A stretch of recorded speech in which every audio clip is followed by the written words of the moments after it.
You have been hard on yourself today. Probably for most of it. Perhaps not obviously. Perhaps nobody watching would have noticed anything at all. You were pleasant to people. You did the work. You got through it. But somewhere underneath, running quietly all day the way a fridge runs, there has been a low commentary about you. What you should have said. What you did not get done. How other people manage. What is wrong with you specifically that is not wrong with anybody else. And now it is late, and the day has stopped supplying distractions, and that voice has the whole of the room to itself. So let us do something different for a few hours. We are not going to argue with it. Arguing with that voice has never worked for anybody. It has answers for everything, and it knows exactly where you are weakest, because it has been taking notes for a very long time. We are going to do something slower and stranger and much older. We are going to look at what the Buddhist tradition actually says about what you are made of underneath all that, and what it says in its various ways across a great many centuries is this: nothing has been damaged. You are not a broken thing that requires repair. What has happened is more like tarnish, a surface reaction, real and visible and entirely superficial. And the thing underneath has not changed at all. That is the whole of tonight. If you fall asleep in the next 10 minutes, you will have the best of it. Before we go on, settle yourself properly. There is nowhere to be and nothing here to achieve.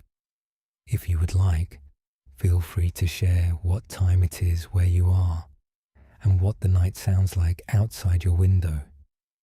And if you would like to carry these quiet hours into other evenings, this channel is also on Spotify. The link is waiting in the description below for whenever you want it, which does not have to be tonight. You do not need any background in Buddhism to be here. You do not need to concentrate or remember anything or arrive anywhere by the end. There will be old teachings and slow stories and long stretches where very little happens, and none of it is a test. If your attention wanders off mid-sentence and comes back 3 chapters later, that is not a failure. That is the sound of a person falling asleep, which is exactly what this is for. So let the body arrive. Let your weight be handed over completely to whatever is holding you. The mattress, the pillow, the blanket over your legs. Let the shoulders come down away from the ears. Let the jaw loosen. Let the hands rest wherever they have fallen. Take one slow breath in and let it go out again without managing the way it leaves. And let us begin with a draw. The house was being cleared, which is how a great many of these things start. An aunt had died, an aunt in her 90s, at the end of a long and mostly cheerful life, and there were 4 of them doing the house over a weekend, with black bags and a hired van and the particular grim efficiency that families develop by the second day. By Sunday afternoon, they were in the dining room, which was the last room in the house, and they were going quickly and making decisions in seconds rather than minutes. In the bottom of the sideboard, there was a wooden canteen, long, flat, with a brass catch that did not work properly, and lined inside with a cloth that had once been green. Somebody opened it, looked at it for about 2 seconds, and said, "Tip." Not unkindly, just the way you say things on the second day of clearing a house. And that was a completely reasonable judgment, because what was in that box was not silver, in any sense that a tired person on a Sunday afternoon would recognize. It was a set of 40-odd pieces of cutlery in graded slots, and every single one of them was black, not dull, not dusty, not in need of a wash and a rub with a cloth. Black, a deep, opaque, purplish black, the colour of an old kettle, with a kind of bloom on it. You could not see a single reflection anywhere in that box. The pieces looked like something that had been in a fire. They closed it and stacked it by the door with the other things, and got on with the shelves. And then, at about 5 o'clock, one of them, a cousin, the youngest one there, who had been given the china cupboard and had run out of things to do, sat down on the floor next to the pile out of tiredness rather than curiosity, and opened the box again and picked up a spoon and rubbed it, without thinking about it at all, with her thumb. Not hard, not with anything, just the pad of her thumb back and forth on the back of the bowl of the spoon, in the way that people do while thinking about something else. And after about 15 seconds of that, without any warning, a small bright patch appeared under her thumb. She stopped rubbing and looked at it properly. It was about the size of a fingernail, no bigger, and it was completely and unmistakably silver. Bright, mirror bright, the way silver is when it is right, catching the light from the window and throwing it back. She turned it over in the light from the window a couple of times to be sure of what she was seeing, and then she held it up. The others came over, in the way people do when somebody says, "Look at this," in a particular tone of voice, and she showed them the patch, and there was a short silence of the kind that families sometimes have on the second day of clearing a house. They took it home. There was a great deal of discussion about the correct way to do it, and one ruined cloth, and eventually somebody looked it up properly and did it slowly over about 3 evenings. The first evening was discouraging, because tarnish that has had 30 years does not come off in one go, and there is a stage where a piece looks worse than when you started, streaked and grey and patchy, and you have to go on anyway. It was all there, all 40 pieces. Not one of them was damaged in any way whatsoever. No pitting, no wear that mattered, no harm at all. The tarnish came off, and underneath was silver that had been made in the 1890s and had been in that box, black, for perhaps 30 years. They did not tell anybody outside the family about the 2 seconds for a while, because it did not reflect well on any of them, and because it was funnier once some time had passed. The cousin has it now. It is not in a canteen. It is in an ordinary drawer in an ordinary kitchen, and it gets used every day, and it goes in the dishwasher against everybody's advice and the advice of several books, and it is completely fine. There is a detail the cousin mentions whenever she tells it, and it is the part that stayed with her. Nobody in that room was careless. They were not people who threw things away thoughtlessly. They had spent 2 days making careful decisions about what to keep. Somebody had gone through a whole box of letters. Somebody else had sorted the photographs into piles by decade. They looked into that canteen for 2 seconds and got it completely wrong. And they got it wrong because what they were looking at was genuinely, visibly black. They were not being stupid. They were reading a surface accurately and drawing the obvious conclusion, which happened to be entirely false about everything below the first few molecules. Come back now, gently, to your own room, to the dark and the weight of the blankets, and the small sounds a building makes at this hour. Here is what tarnish actually is, because it matters. It is not decay, and it is not damage, and it is not the metal being used up.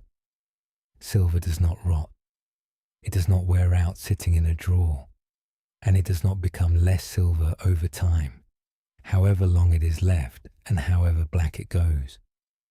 What happens is that the surface, only the surface, a few molecules deep, reacts with sulfur in the air and forms a compound that happens to be black. That is all, a reaction at the boundary between the metal and the world. The silver underneath is not involved.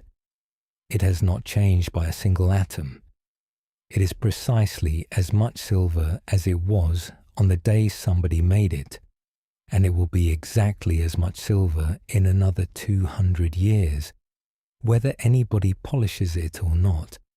And that is very close indeed to what the tradition is pointing at when it talks about what you are underneath, because there is an image the tradition has used for a very long time, in different centuries and different countries, and in more than one language, and it is the moon behind cloud. It is worth being accurate about where these things come from.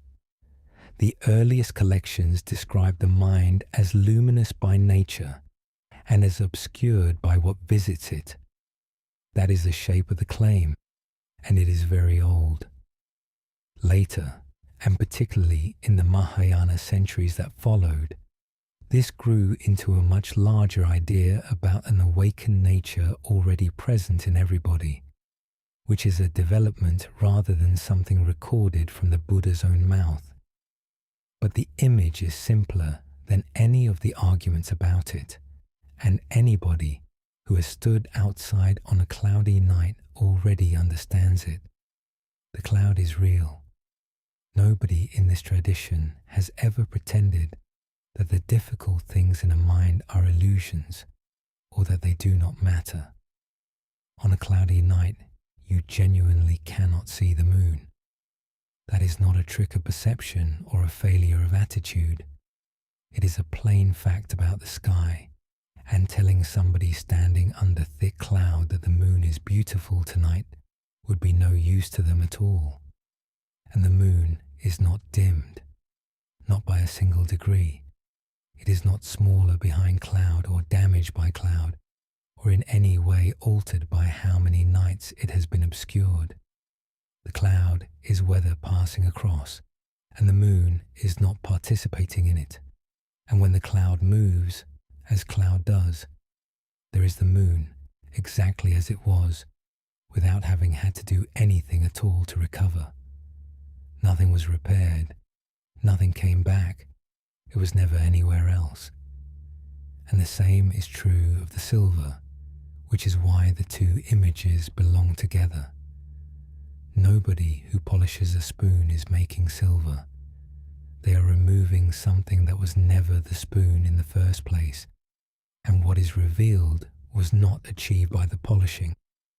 It was simply there under the black, waiting, unaltered, for as long as it took anybody to come and rub it with a thumb. That is the claim, not that you will become something, that there is something already there which your bad opinion of yourself has not touched and cannot touch. So when the voice starts tonight, the one with the list, the one that knows exactly where to press, hear what it is actually describing. It is describing tarnish, accurately in some cases. Days you handled badly, things you said, ways you have failed people, some of which are real and which we will look at honestly later tonight, because a version of this teaching that pretends you have never done anything wrong would be worthless. But notice what it does with that material. It does not say you did a bad thing. It says you are a bad thing. It takes the surface and reports it as the substance with total confidence. It looks in a box of black and silver and says, tip. And that is simply not an accurate reading of what is in the box. Notice too how confident it sounds. That is the thing about the voice. It does not arrive as an opinion. It arrives as a verdict, delivered flatly, with no hedging and no doubt, in a tone of somebody stating an obvious fact that everybody else has been too polite to mention. Nothing that's certain has ever been that accurate about a person, not once, about anybody.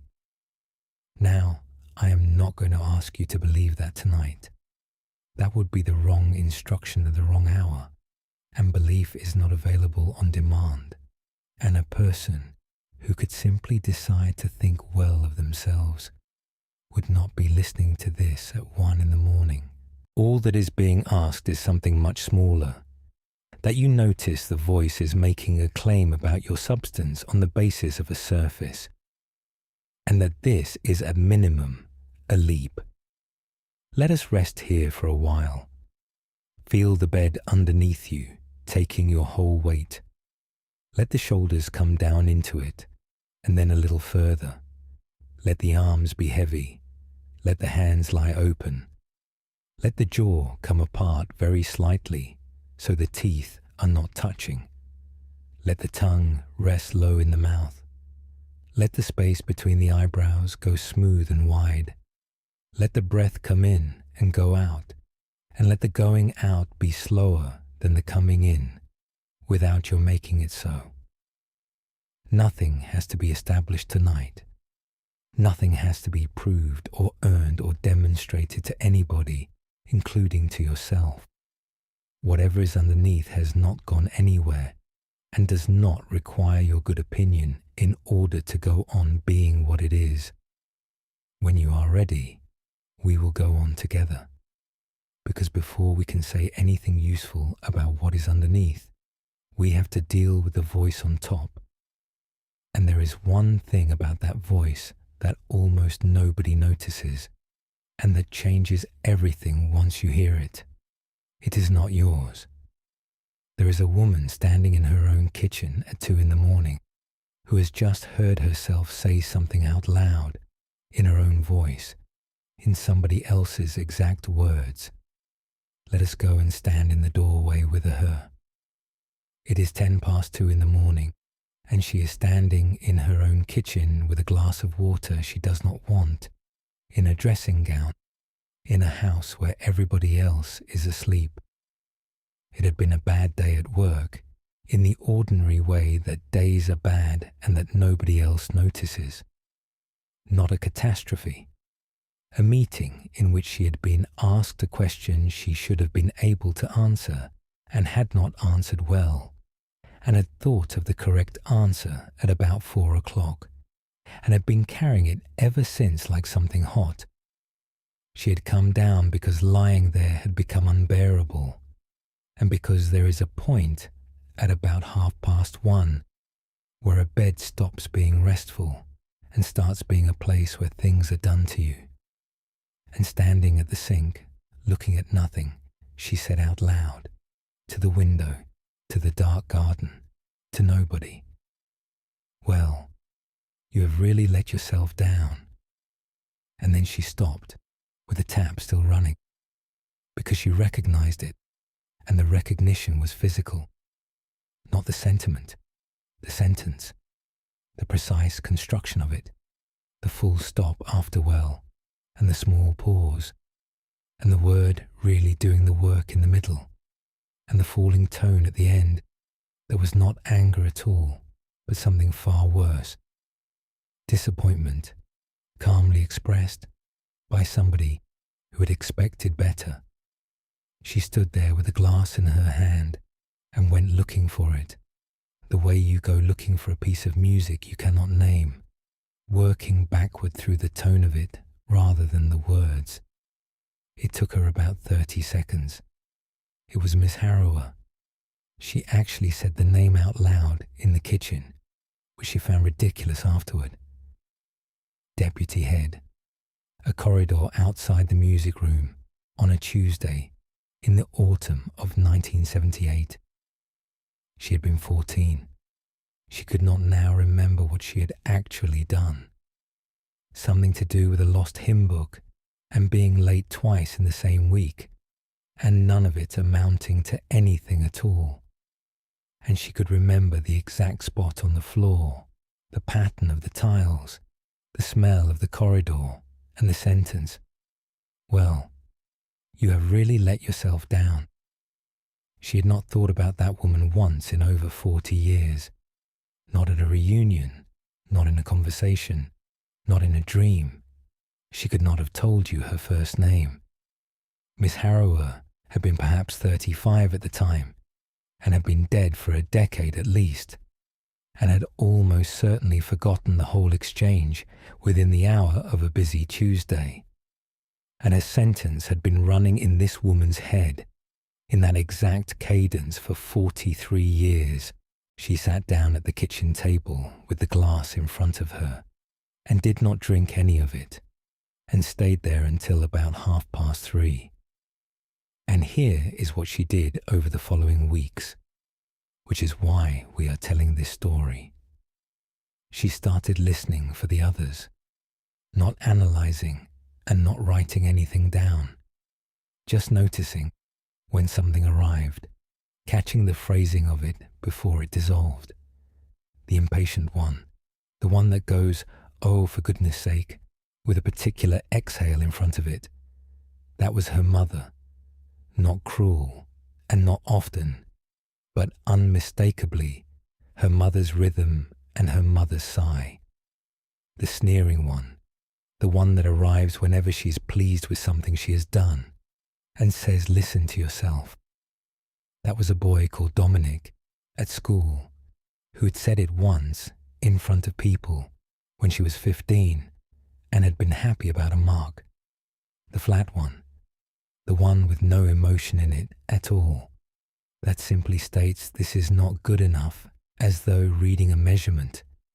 That one took her longer, and eventually she placed it as a manager she had for 2 years in her 20s, a man who had said it in that voice about everything to everybody, because that was how he ran a department. There was a kinder one too, which surprised her, a rare, warm one that turns up occasionally when she has done something difficult, and which she eventually placed as a woman who ran the shop at the end of her road when she was 6. That one she has been trying to encourage ever since, with mixed results. And the worst one, the one underneath all of them, the one that doesn't use words so much as a feeling.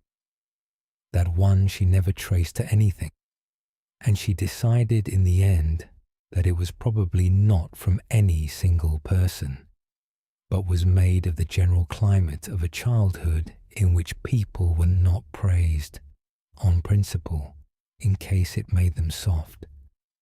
Not one of those sentences was hers, not one. That is the thing she could not get over. She was 57 years old, and she had carried a voice in her head that she had assumed, for the whole of her adult life, was her own honest self-assessment, the clear-eyed part of her that could see what she was really like. And it turned out to be a collection of quotations.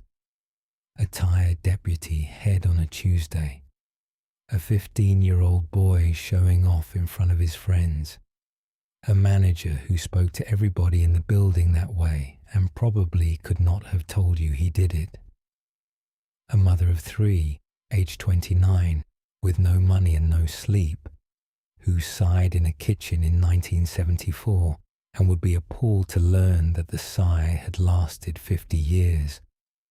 She said afterward that the strangest part was not the discovery. It was the feeling of relief that came with it, which arrived before she had worked out why. She had spent a very long time believing that the voice was the honest one, that everything else, the reassurance from friends, her husband saying she was being ridiculous, the perfectly good record of a perfectly good career, was politeness, and that the voice in her head was the one telling her the truth without flattery. And what she saw at that kitchen table was that the voice was not more honest than everybody else.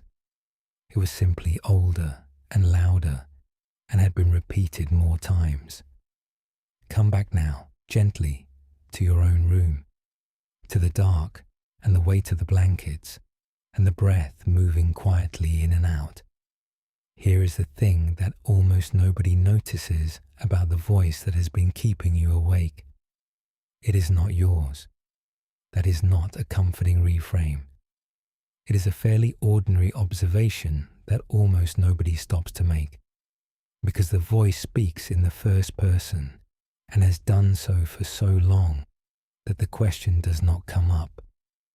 Not in the sense that it comes from outside you now. It is entirely inside you now, and it is running in your own voice, and it knows things about you that only you know. But it did not originate with you. Nobody is born with it. Listen to a small child, 4 or 5 years old, who has just knocked something over and broken it. There is distress. There is sometimes a great deal of drama. There is fear about being in trouble. There is no self-contempt anywhere in it. None. That has to be taught. And it is taught. And it is mostly taught by people who had no intention whatsoever of teaching it and would be horrified to know they had. What you have running in your head at this hour is a recording, assembled over years from a few dozen sources, most of whom said their line once on an ordinary day, in a state of tiredness or irritation or thoughtlessness that had far more to do with them than with you. And this is where the Buddhist framing is genuinely useful, so let us take it slowly. The tradition is very interested in the fact that mental states arise from conditions. They are not spontaneous. They are not readings from an oracle. They are patterns laid down by what has happened to us and by what we have repeated, running when the conditions are right. And this hour in the dark, with a tired brain and no distractions, is exactly the right conditions, which means a thought about yourself is not evidence about yourself. Read that again slowly, because it is the load-bearing sentence of this hour, and it goes against everything the small hours insist on. It is evidence about what happened to you, and that changes what you do with it entirely, because if it were a verdict, you would have to answer it and defend yourself and argue and lose, which is what you have been doing all night and what everybody does. If it is a recording, there is nothing to argue with. You do not argue with a recording. You cannot win and you cannot lose. You simply notice that it is playing, and that it has been playing for a long time, and that it says the same thing every night. So here is the whole practice of this chapter, and it takes about 2 seconds and no effort at all. When the voice starts tonight, ask, whose voice is that? Not to solve anything, not to blame anybody, and we will come to that because it matters. Simply as a question, held for a moment and not pursued, the way you tilt your head at a piece of music you half recognize in a shop. You may get an answer immediately, as she did in that kitchen, and it may be somebody you have not thought about in decades. You may get a fragment, a room, a tone of voice, an age you were. You may get nothing at all, in which case, leave it. Nothing is required. But notice what the question does even when it fails. It puts a gap in, half a second, sometimes less. For a second, the sentence stops being the plain truth about you and becomes an object with a history, something that was said once by somebody, in a place, on a day, for reasons of their own. Nothing that has a history is a fact about your worth. And notice that the voice never offers its history voluntarily. It never says, this is a line from a corridor in 1978. It presents itself as a conclusion, as the settled, obvious, grown-up assessment that anybody looking clearly would reach. And it arrives without a date on it, which is precisely how it has kept its authority for 43 years. Now, the honest part, because this is where this teaching can go wrong. None of this is an instruction to sit up in bed at 2 in the morning and become angry with your parents or your teachers or the people who handed you these lines. That would simply be another way to spend the night awake, and it would not be fair to most of them. Because look at the actual sources. A deputy head under pressure, a boy of 15, a mother of 3 at 29 with no money. Almost nobody who gave you one of those sentences intended to install it permanently. They said a thing on a Tuesday and went home and forgot it, and had their own voices running in their own heads, borrowed from their own corridors and kitchens. The tarnish did not come from malice. Mostly, it came from the ordinary air of being alive among tired people. And it does not need somebody to be blamed in order to come off.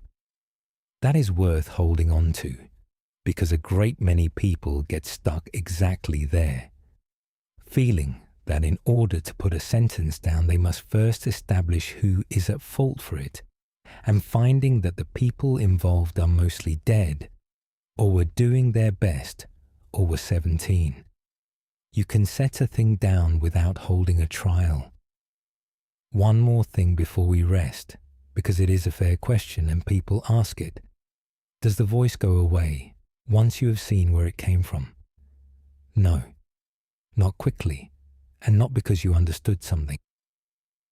She still hears Miss Harrower in that exact cadence several times a month, 20 years after working it out.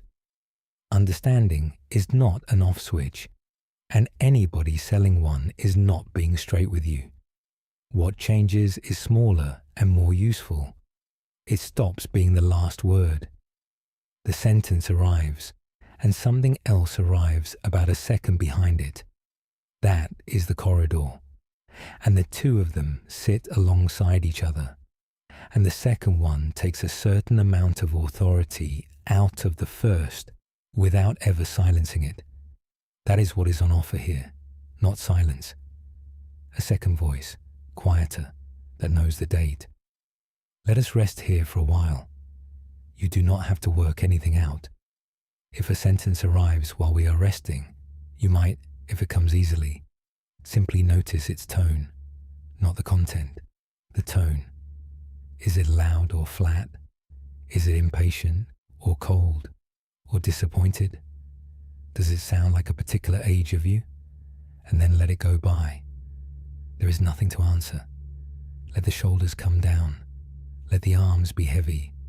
Let the hands lie open on the blanket. Let the jaw come apart, and the tongue rest low in the mouth, and the space between the eyebrows go smooth and wide. Let the breath come in and go out, and let the out-breath be the longer of the two without you arranging it. Nothing in this room is assessing you. Nobody's keeping a record, and no report is being compiled, and there is no corridor anywhere in this building. There is no measurement being taken tonight, and there never has been. When you are ready, we will go on together. Because if the voice is a recording and the tarnish is the surface, then the obvious question is what is actually underneath. And the tradition has a definite answer, and it is worth stating carefully rather than reverently, because the careful version is stronger. There is a conservator in the studio with a swab and a solvent, and a painting that everybody in the building has always described as brown. She is about to spend 4 months finding out what colour it actually is. Let us go and watch the first corner come up. The painting had hung in the same hall for 140 years, and everybody who had ever seen it agreed about what it looked like. It was brown. That was the whole of the description, and nobody had ever disputed it. Not badly painted, nobody said that.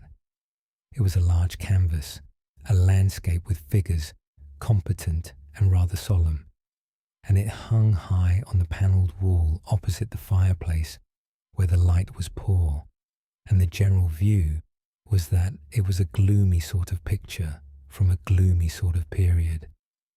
Children who grew up in that house called it the brown one and used it as a landmark, by the brown one under the brown one, in the way children do.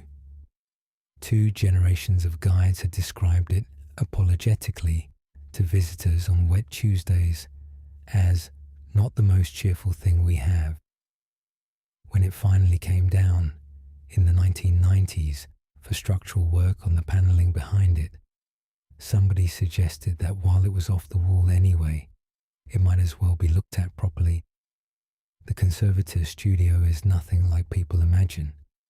It is a large room with north light and no direct sun in it at any hour, several trestles, a sink, an extractor fan, and a great many small bottles with handwritten labels. There is a radio. There is a chair with a cardigan on the back of it. She does the test first, which takes 2 days and produces nothing whatsoever that anybody would want to photograph. She works on an area about the size of a thumbnail in the bottom corner, in a place where, if it went badly, the loss would matter least, and where a mistake would be hidden by the frame. She tries the mildest thing first, which does nothing. Then something very slightly less mild. She waits and looks under magnification and writes down what she used and for how long. And on the second afternoon, with a cotton swab rolled on a stick, working in tiny circles under a lamp, she opens a window. That is the term they use for it, and it is exactly the right one. A window about the size of a postage stamp in the bottom left corner of a painting that has been brown since the 1880s, and through it there is a blue. She said afterward that she made a noise, out loud, alone, in a room with a radio on. 22 years in the job, and she still made a noise. Not a pale blue, not a hopeful suggestion of blue, a deep, saturated, ringing blue. The blue of a genuinely good pigment, laid on by somebody who knew what they were doing, with a sky behind it going pale toward a horizon that nobody in that house had known was there. She sat back on the stool and looked at it for a while, and then she did what conservators do, which is to photograph it, record the solvent, and go and have a cup of tea before deciding anything. The work took 4 months, and for most of it, the painting looked worse than when it started. Half-cleaned, patchy, a blue window in one corner, and a great brown expanse everywhere else, which is what everything looks like part-way through. Not because it is difficult in the way that painting is difficult, but because it is slow, and it cannot be hurried by anybody at any price, and because the entire skill of the job is knowing when to stop. That is the part outsiders never understand. Removing varnish is not cleaning, whatever the newspapers call it. It is a controlled dissolution of one layer that is sitting on top of another layer, and the two are not always as different chemically as you would like.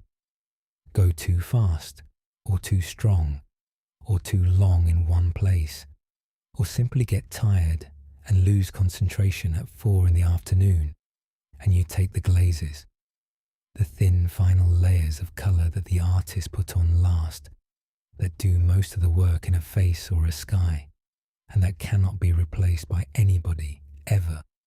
So she worked in squares, swab, roll, check under magnification, stop, change the swab, again, and again, several thousand times, with the radio on, and a cup of tea going cold on the windowsill.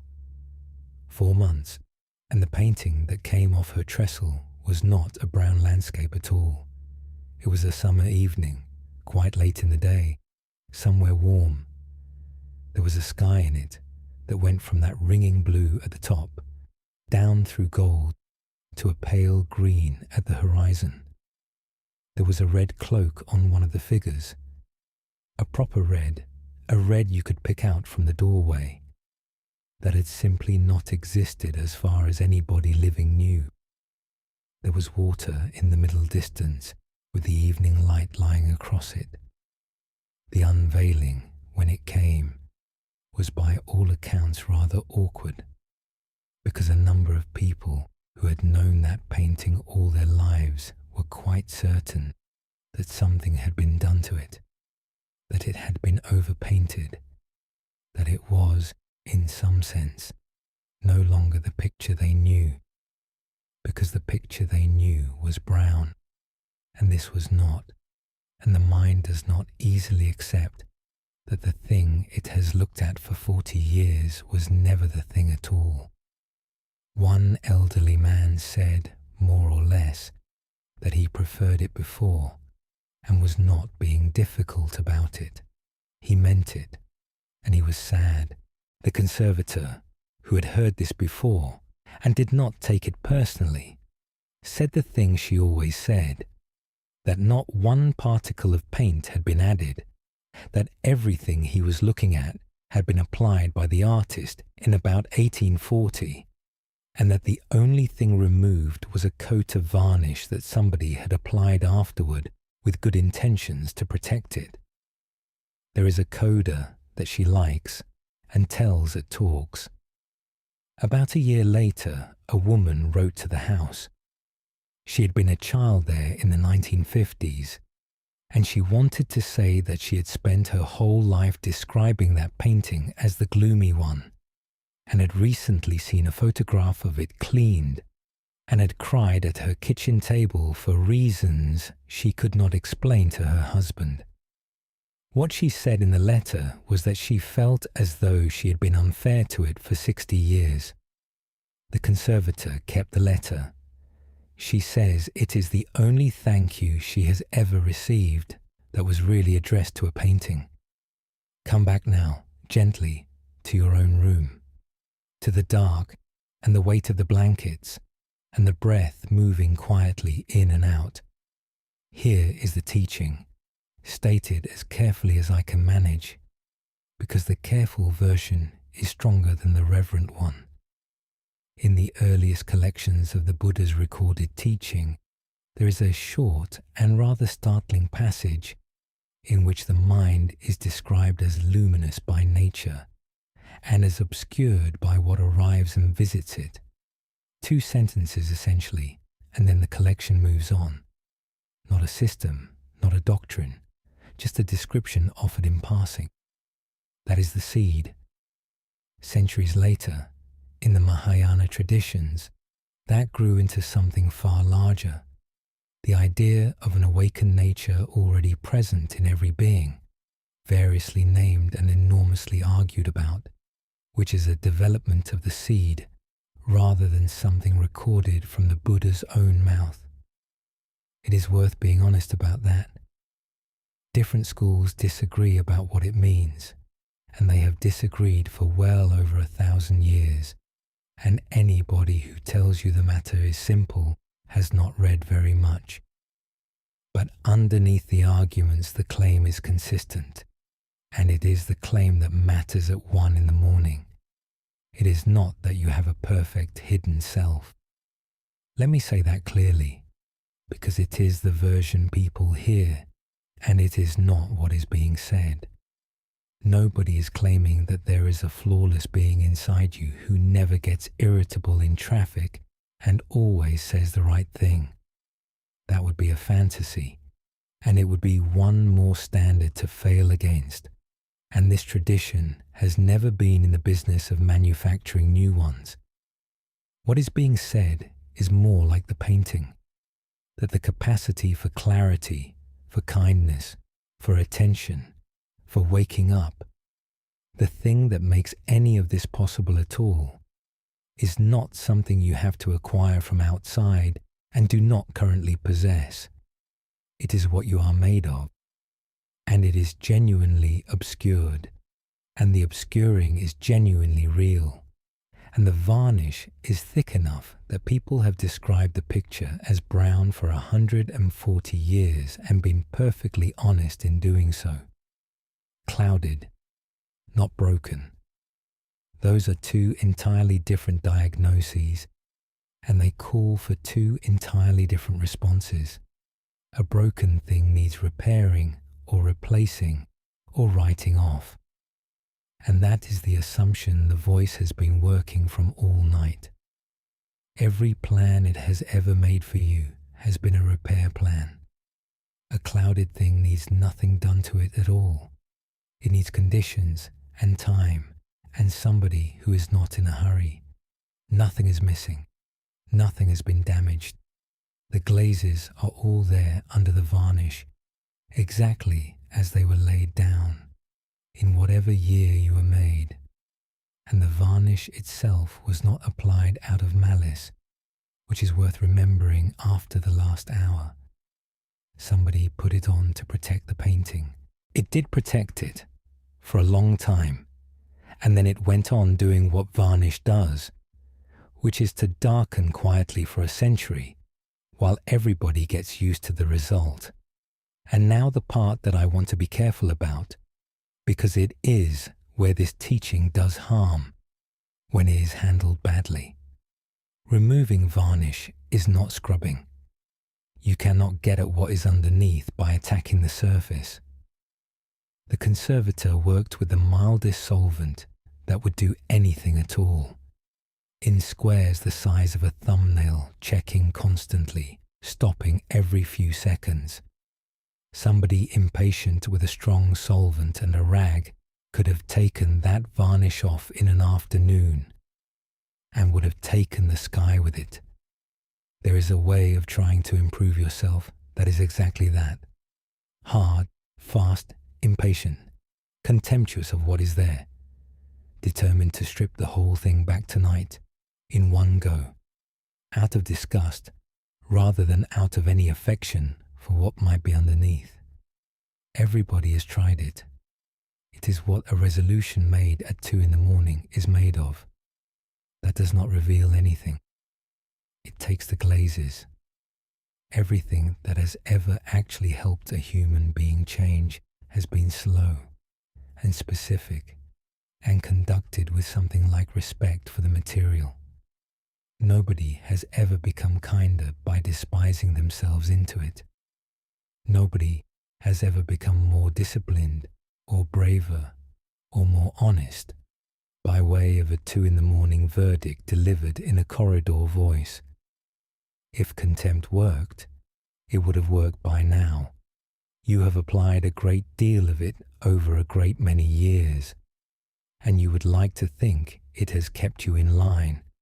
And the honest question is whether it has ever once produced a change that lasted past a fortnight. So there is nothing to do tonight, nothing at all, and nothing tomorrow either. That has to be decided now.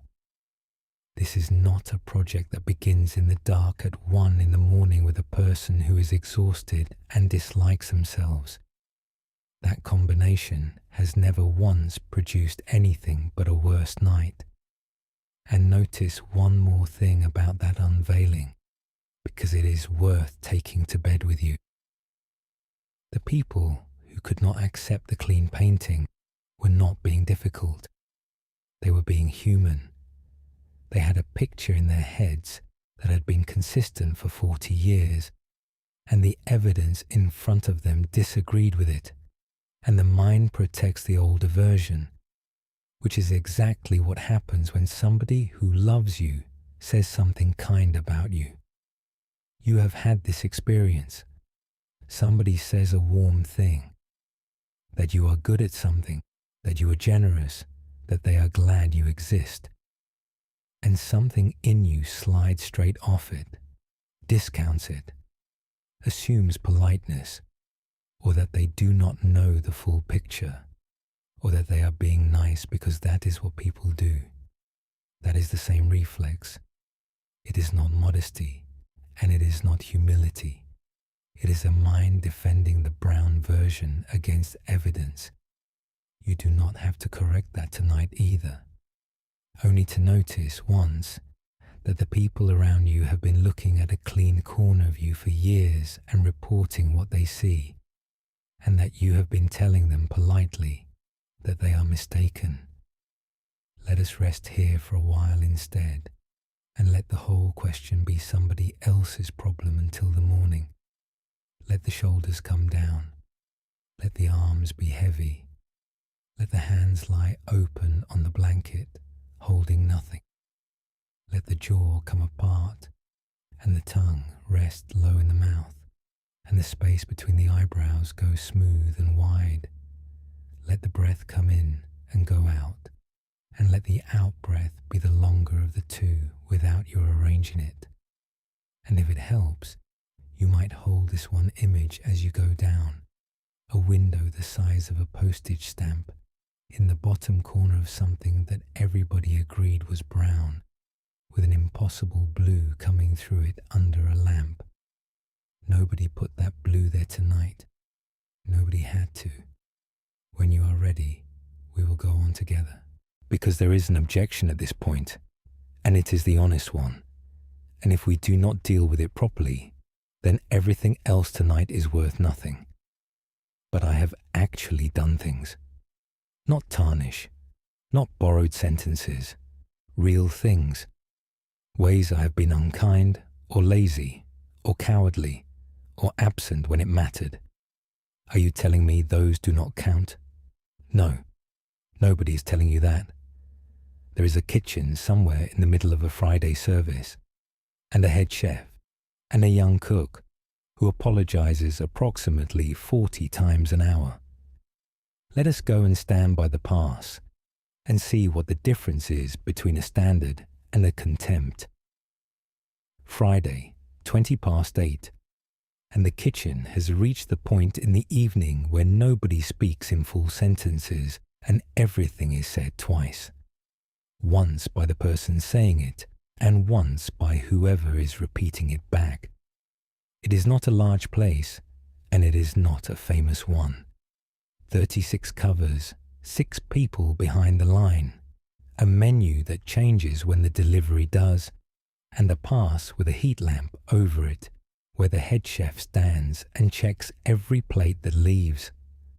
The young cook is 22 and 4 months into her first proper job, and she is on starters, and she has just sent up a plate with the wrong garnish on it. It comes back within a minute, in the flat, unbothered way that plates come back. That is all. A plate comes back, which happens in every kitchen in the world several times a week. And what happens next is the reason we are here. She says sorry.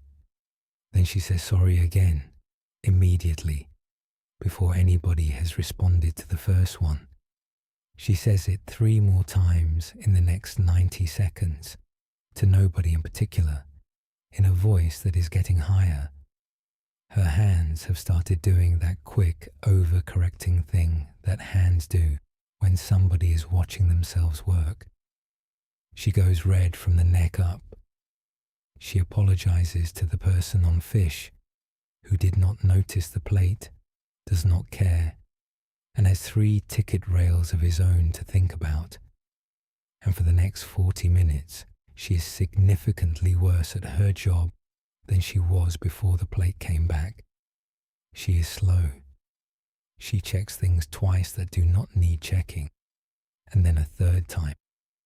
She misses a call from the pass because she is still, 20 minutes later, running the plate back through her head, and then apologizes for that too, which costs another 30 seconds that the kitchen does not have. The head chef watches all of this from the pass, every bit of it without appearing to look, and says nothing at all until 9:40, when the last of the second sitting has gone out and there is a gap. Then she says it. "Come here a minute," in an ordinary voice, the way you would ask somebody to pass the salt. They stand by the fridges, out of the way of everybody, in the corner where these conversations always happen in every kitchen in the world.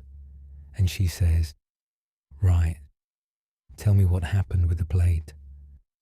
The cook starts to apologize again, automatically, before she has thought about it. And the chef holds a hand up, not sharply, the way you would stop traffic that has all the time in the world. "No, I do not want that. I want to know what happened." And the cook, entirely thrown by this, has to stop and actually think about it, which is the first useful thing that has happened in 40 minutes, and says, eventually, that she had 2 tickets up and she was reading across the wrong line and she garnished for the wrong dish. "Right," says the chef. "So what will you do next time?" The cook says she will move the tickets so they are not next to each other, or read them out loud, or something. Do the reading out loud. Everyone in here does it. I do it, and I have been doing this for 26 years. A short pause, during which somebody drops something behind them and neither of them turns round. That is it. That is the whole conversation. It is finished. And the cook says, because she's 22 and cannot help it, "I am really sorry, chef." And the chef says the thing that the cook remembered for the rest of her career. "I know you are. But listen, I have got extremely high standards, and I think you are good, and I am not thinking anything bad about you at all. Those are 3 separate things, and you have got them wired together, and it is going to cost you about 10 years if nobody tells you." She wipes her hands on the cloth over her shoulder, which is the only thing she does with her hands when she is not cooking. "When I correct you, I am correcting a plate. I am not making an announcement about your character. If I thought you were no good, I would not bother telling you anything. I would just not put you on the section." There was a reason she said it, and she told the cook the reason about a year later at the end of a Sunday shift. She had been exactly the same. 21, in a considerably harder kitchen than that one, apologizing to everybody all day and getting worse at the job in precisely the same way, until a sous chef had taken her outside by the bins and said more or less the same thing to her in rather worse language. She said it had taken her about 4 years to actually believe it, and that in the meantime she had simply behaved as though it were true, which had turned out to be almost as good. Come back now gently to your own room, to the dark and the weight of the blankets, and the breath moving quietly in and out. Here is the objection we left standing at the end of the last hour, and here is the honest answer to it. But I have actually done things. Yes, so has everybody. You have been unkind at times, and lazy at times, and cowardly at times, and absent when it mattered, and slow to say something you should have said years ago. And if you are the sort of person who is awake at 1 in the morning worrying about that, you are almost certainly harder on yourself about it than the people involved are. Nothing tonight is telling you that conduct does not matter, not one word of it. That would be a strange thing for a Buddhist teaching to say, given that this is a tradition which spends an enormous amount of its time on exactly this, on intention, on harm, on what we do and what follows from it. It has always taken behavior seriously. It has never once taken it seriously by telling anybody they were worthless, because those are 2 different questions, and the voice at this hour welds them together. Did I do something badly? That is a real question. It has an answer, often an uncomfortable one, and it deserves attention. Am I therefore a bad thing? That is not a question. It looks like one, because it is grammatically shaped like one. But there is nothing in it to answer. It is a verdict pretending to be an inquiry. and you can tell the difference by what happens after. A real question, answered, ends. You find out what happened, you decide what to do, and there is a small settling and the matter closes. The other one never ends, because there is no evidence that would satisfy it. You could list every decent thing you have ever done, and it would simply wait, politely, until you had finished, and then say yes, but anything that cannot be answered is not a question, whatever punctuation it arrives with. And the chef's point is the practical one, and it is worth more than any amount of reassurance the wiring cost you. Watch what happened to that cook. She did a small thing wrong, and the shame arrived, and for the next 40 minutes she was measurably worse at the job. Slower, more mistakes, less able to hear a call. All of her attention pulled inward onto her own state and away from the food and the section and the other 5 people. There is a second cost, and in a kitchen it is the serious one. A cook who is frightened of being thought badly of will eventually stop calling out mistakes. She will quietly send up the plate she is not quite sure about, rather than say so and take the reaction. And in a kitchen, a hidden mistake is how people get ill. That is not a moral failing. That is what shame does. It is one of the least efficient states a human being can be in, and it produces almost nothing except more of itself. And the tradition noticed this a very long time ago, in a way that surprises people. There is a clear distinction in the early teaching between 2 things that English tends to blur. One is the plain recognition that something caused harm, along with the intention to do differently, and that is treated as healthy and necessary, and a sign of a mind that is working. The other is the churning, the going over it, the remorse that circles and circles and produces nothing, and that one appears on the list of hindrances, the states that obstruct a mind rather than clarify it, alongside things like restlessness and doubt. It is not a moral judgment on the person feeling it. It is a piece of engineering advice. This state does not go anywhere, and it uses up the fuel you would need to actually put something right. Not because feeling bad is forbidden, because that particular kind of feeling bad is useless, and the tradition is relentlessly practical about what is useful. So here is the shape of it, and it is the shape the chef used at the fridges. What happened? Factual, specific, about the plate. What will I do differently? Concrete. One thing, small enough to actually do on an ordinary day. That is the whole conversation. Notice what is missing from that. There is no assessment of the cook as a person. There is no sentence about her character in either direction. The question of her worth simply never comes up, because it is not the sort of thing that gets settled by a garnish. And now the honest part, which I want to say plainly.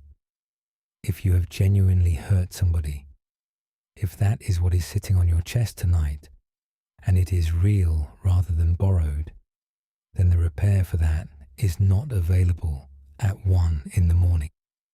The repair is a conversation, or an apology, or a changed behavior, or a phone call you have been putting off. It happens in daylight, with the actual person, in a real conversation, and it costs something to do, which is precisely why it works. And lying awake feeling terrible is not that. It can feel like it. It can feel like paying, like taking it seriously, like the least you can do. But nobody has ever been repaired by somebody else's insomnia. It is not a currency that anybody accepts. The person you hurt does not benefit from tonight by a single degree. In fact, and this is the uncomfortable bit, the churning is quite often a substitute for the repair. It is easier. It requires nobody else to be present and nothing to be risked, and no one to be given the chance to say something you cannot control. And it produces a feeling of having taken the thing seriously without any of the exposure of actually going and saying so. So if there is something real, let tonight be the night you stop paying in the wrong currency and put it in tomorrow's pile where it can be done properly. And there is one more thing worth saying for the people who need it, because the tradition is clear about this too, and it is easily lost. If you have been on the receiving end of something, if some of what you carry was put there by another person's cruelty rather than by anything you did, then none of this chapter is addressed to you. There is nothing for you to take responsibility for and nothing to repair. Whatever the voice has been telling you about your part in it is doing the wrong arithmetic entirely. That deserves a great deal more than a paragraph at 1 in the morning, and probably a real person, rather than a recording. But it should not go unsaid in a chapter about conduct, because the people most likely to be lying awake taking the blame are very often the people who are owed an apology, rather than the ones who owe one. Let us do that now, and then rest. Whatever is sitting there, see if you can separate the two questions. The first one, what happened, and what would I do differently next time, goes in the morning's pile, on top, where you will find it. Not because it does not matter, because it matters enough to be done properly by somebody who has slept. And the second one, and what does that make me? You can put down entirely, because it was never a real question, and no answer to. It has ever helped anybody do better at anything, in a kitchen or anywhere else.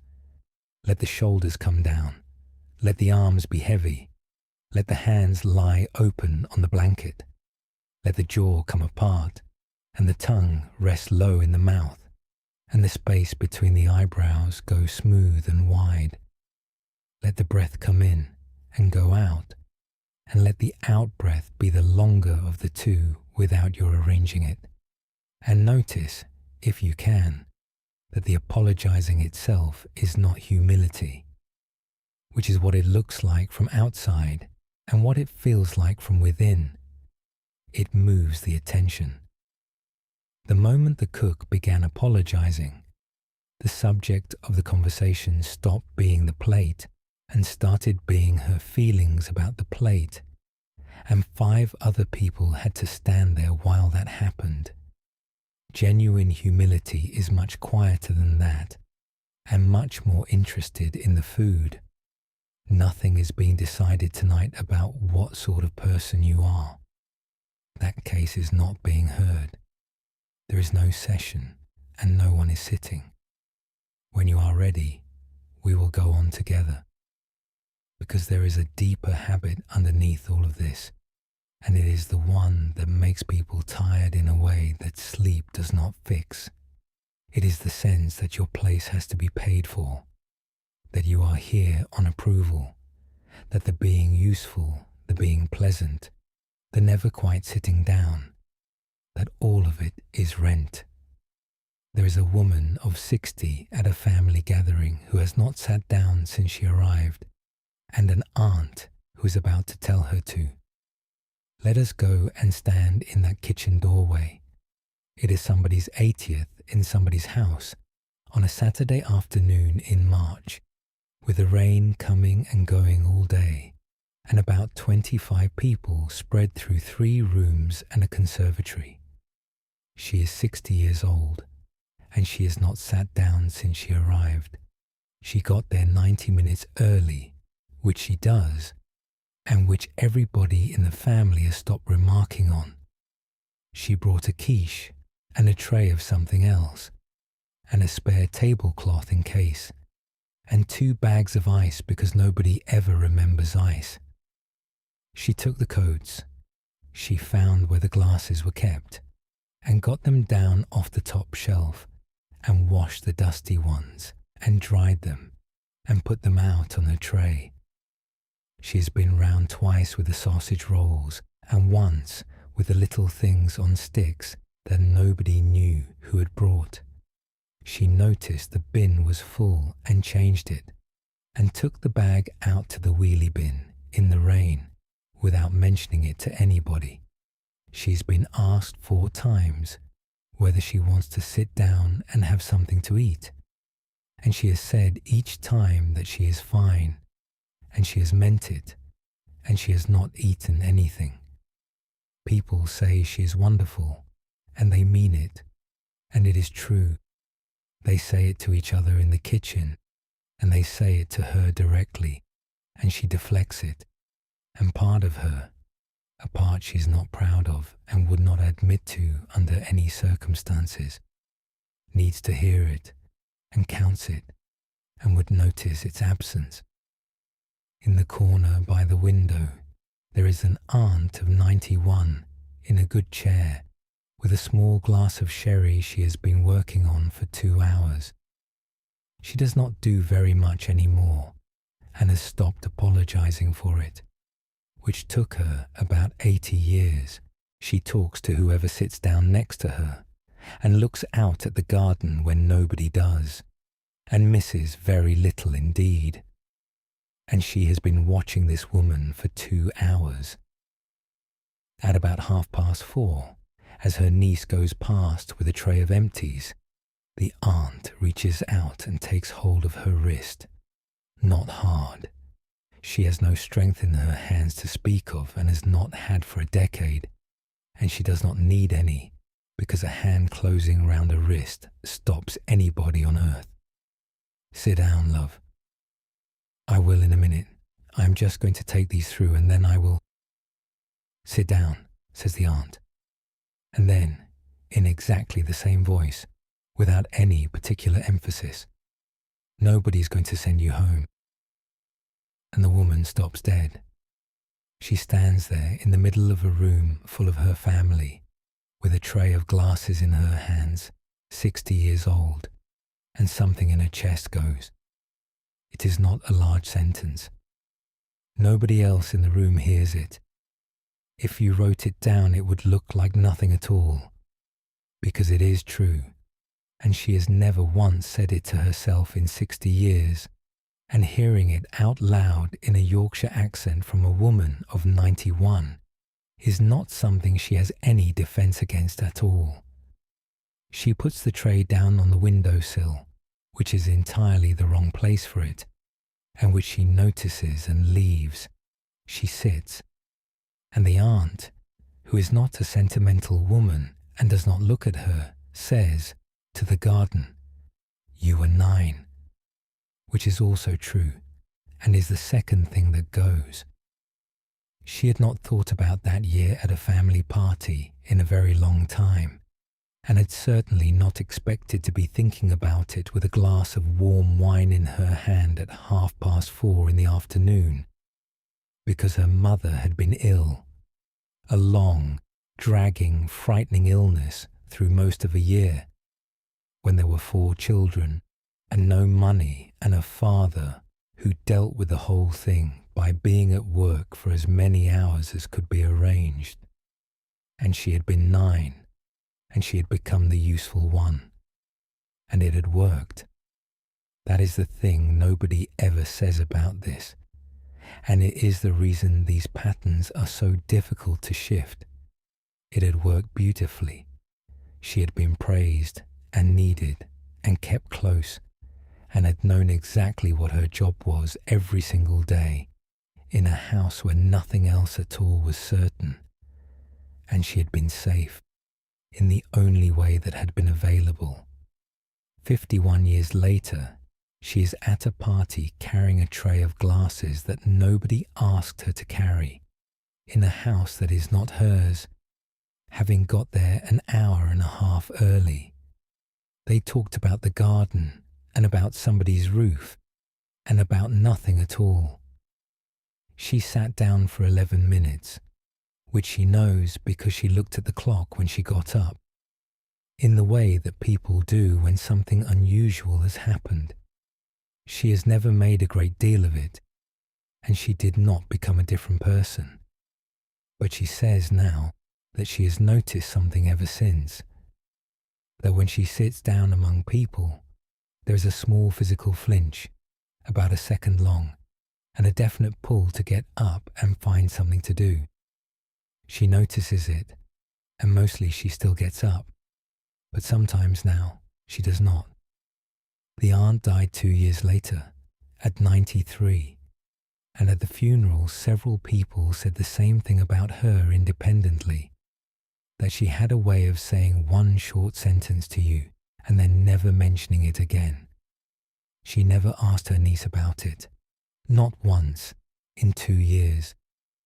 She simply moved over slightly whenever there was a free chair beside her, which is its own way of saying something.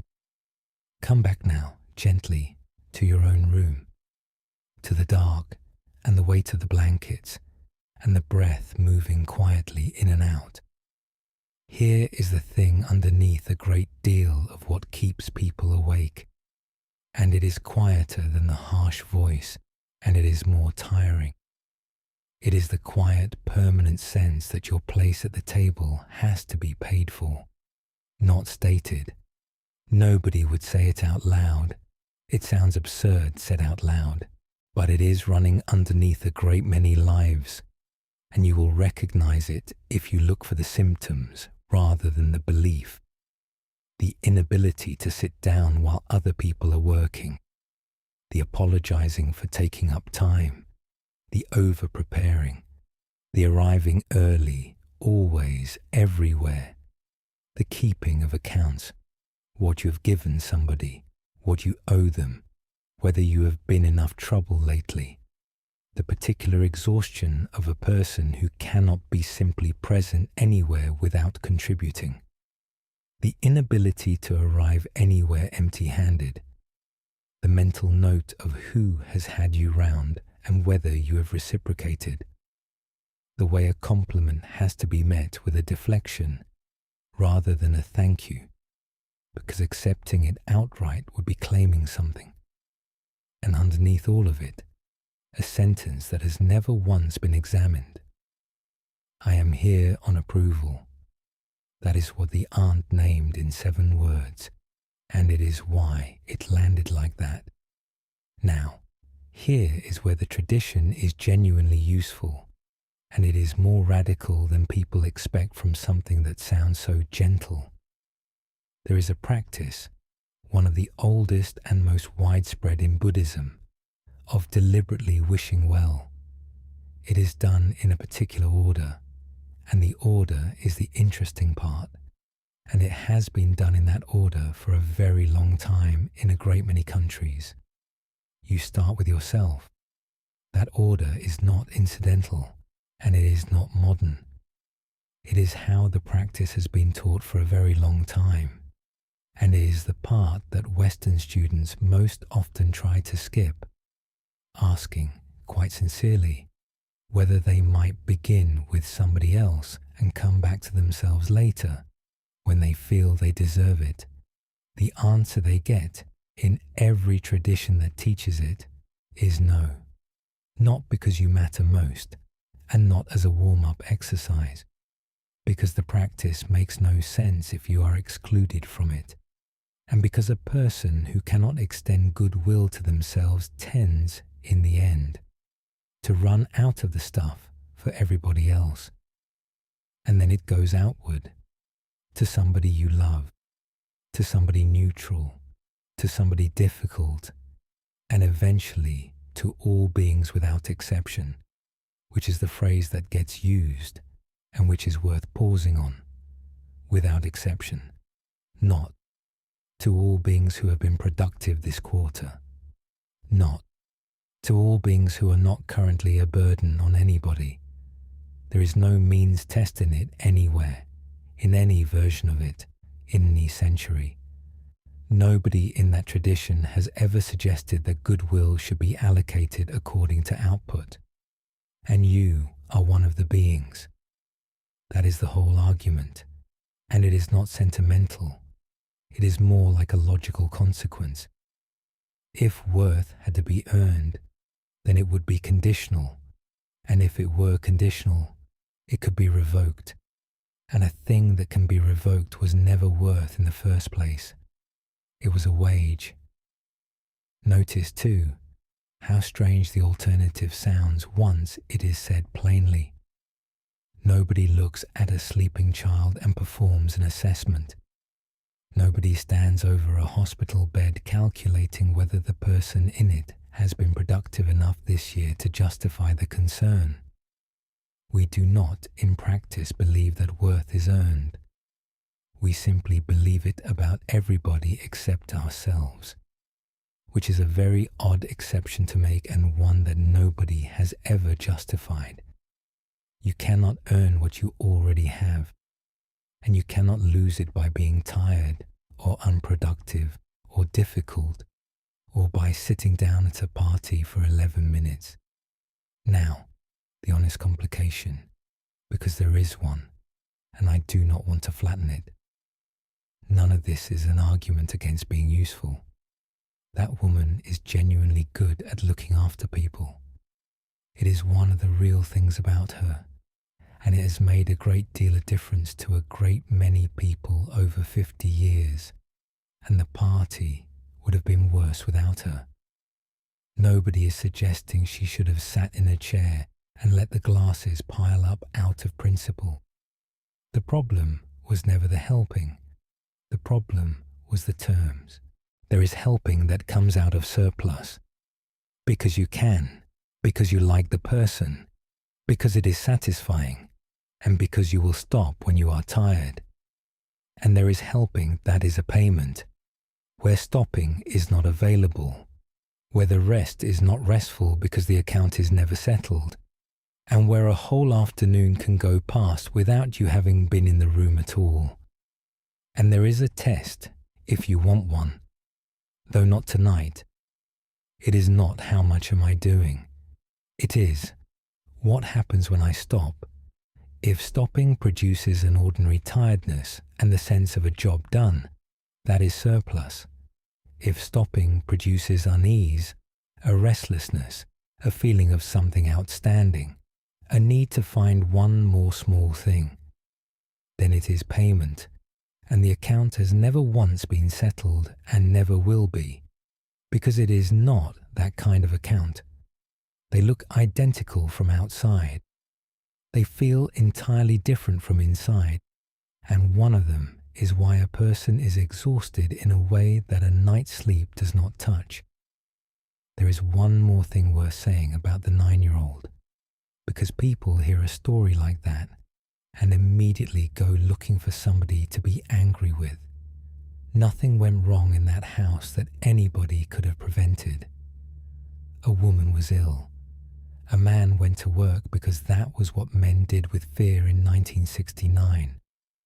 4 children arranged themselves around it in whatever way worked, and one of them found a job and did it extremely well and was loved for it. That child was not damaged. She was adaptive, and the adaptation was correct at the time, and it kept her steady through a year that could have gone very badly for her. The only difficulty is that nobody ever came and told her the emergency was over. That is what the aunt did, 51 years late, in 7 words, at a party. Let us rest here for a while, on those terms rather than the other ones. You are lying down in the dark. You have not earned it, and you do not have to, and nobody is coming to check, and nothing about tonight is being deducted from anything. Notice, if it is there at all, the small readiness in your body. It is very easy to miss, because it has been there so long that it registers as normal, the sense that you are between tasks rather than finished. Somewhere in most people, there is a low hum of, and next, of being on call, and it does not switch off just because the lights are out. See if you can let that go by one notch. Not all of it. One notch. Not by deciding to. Just by noticing that there is nothing scheduled and nobody waiting and no account being kept. Let the shoulders come down. Let the arms be heavy. Let the hands lie open on the blanket. Let the jaw come apart and the tongue rest low in the mouth, and the space between the eyebrows go smooth and wide. Let the breath come in and go out, and let the out-breath be the longer of the two without your arranging it. Nobody is going to send you home. Nobody has been keeping the sort of record you have imagined, and there is no house you are staying in on sufferance. When you are ready, we will go on together. Because there is one more mechanism to look at, and it is the one that turns an ordinary hard day into a night like this one. It is not the difficulty, it is what gets added to the difficulty. The second layer, the commentary, the verdict on yourself for finding a hard thing hard. There is a treatment room somewhere with a man in it who is absolutely furious with his own knee. Let us go and sit in on that appointment. The room has a plinth in it, and a sink, and a window with a vertical blind that does not quite close on one side, and a laminated poster of a knee joint on the wall that has been there long enough to have curled up at one corner. The man sitting on the plinth is 61 years old, 11 weeks out from a knee replacement, and he's furious. Not with the physiotherapist, who is in her 40s and unhurried and has seen several thousand knees. He is unfailingly polite to her, in the way of a man who was brought up to be polite to people in uniforms, and he says thank you at the end of every appointment and means it. He is furious with the knee, specifically and personally, as though it had let him down on purpose and knew what it was doing. She asks him how the week has been, and he tells her, and what he gives her is not a description of a week. It is a report on his own failure, delivered like evidence. He did not do the exercises on Tuesday, he says, in the tone of a man confessing to something. He managed the stairs on Thursday, and then could not manage them at all on Friday, which makes no sense to him, and which he has plainly been turning over ever since. He is behind, he says. His brother-in-law had the same operation done at the same hospital, and was walking the dog at 8 weeks. And here he is at 11, still doing this, still being helped onto a plinth by somebody half his age. And then he says the phrase, the one she hears 4 or 5 times in a week, from 4 or 5 entirely different people, in almost exactly the same words, and almost always in the same flat tone. I should be further on than this. And she says, and she's been doing this for 19 years, so she says it without any particular emphasis, in the way you would tell somebody the time. You are 11 weeks after a knee replacement. He says a little shortly that he is aware of that. You are not behind anything, she said. There is no behind. She pulled the stool over and sat down, which she does not often do in a busy clinic. There is a knee that is doing what knees do at 11 weeks, which is roughly this. There is a knee that is doing what knees do at 11 weeks, which is roughly this, with a bad week in it somewhere. And then she asks him something that changes the whole appointment, and that he thought about a great deal over the following weeks, and that he had certainly never been asked by anybody before. She asks, how much of your week has gone on being annoyed about it? He starts to answer straight away, and then stops, and does not finish the sentence, because when he actually looks at it, and he is an honest man, which is the reason the question worked. The answer is most of it. The knee itself hurts for a certain number of hours a day and stiffens up when he sits too long. That is a real quantity, and it is not small. But the being furious about the knee has been running more or less constantly since about week 4, in the shower, driving, in bed, watching something with his wife and not watching it. A low, continuous, grinding commentary running underneath everything about how it ought to be better than this by now, and what that says about him, and whether he did something wrong at the beginning, and his brother-in-law. And here is what she said, which he repeated to his wife that evening, and got slightly wrong, and which she has said to a very large number of people over 19 years. The knee is one thing, she said. What you are doing about the knee is another thing entirely, and it is bigger than the knee, and it is going on for considerably more hours of the day, and it is the one that is wearing you out. Then she said the practical part, which is the part she cares about.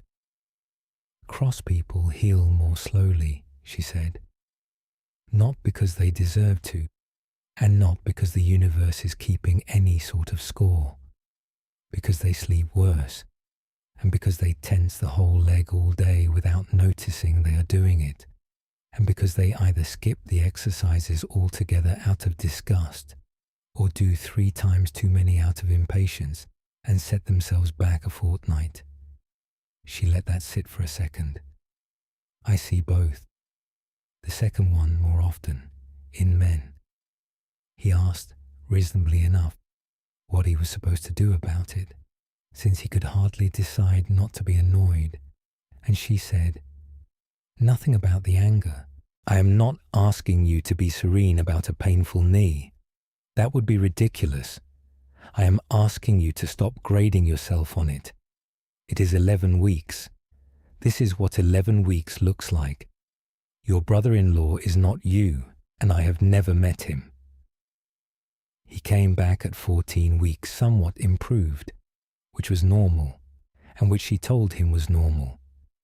But what he mentioned almost in passing, on his way out, with his hand already on the door, was that he had been sleeping better for about a fortnight, and that as far as he could tell the knee itself was not much different, and something else was.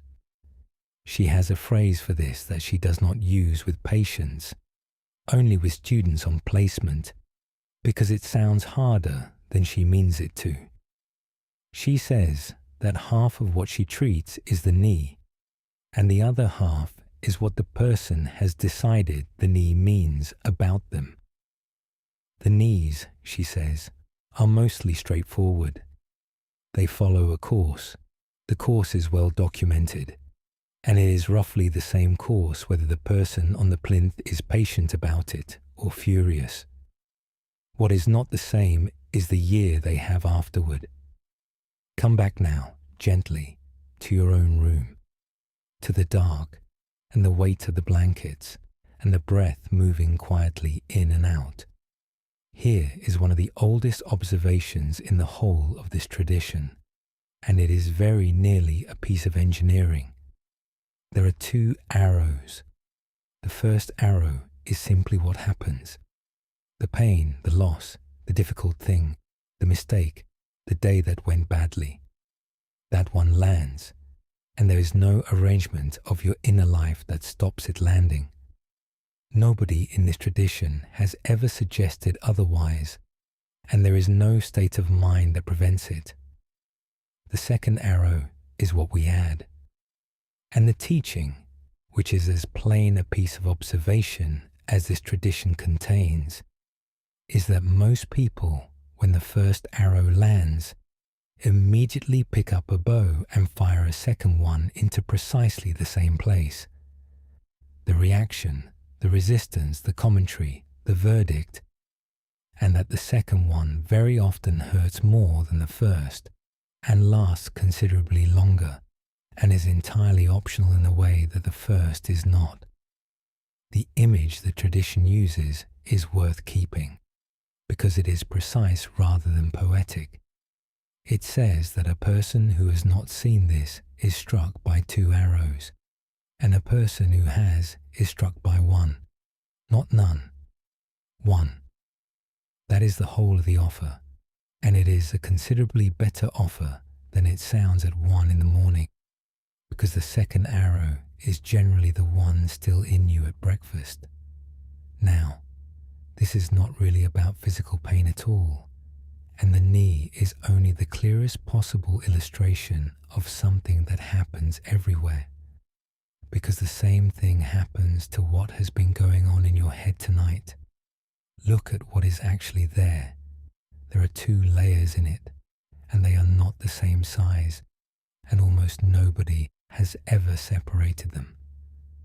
Underneath, there is the difficulty itself, the thing that is hard at the moment, the money, the illness, the situation at work, the person you are worried about, the tiredness.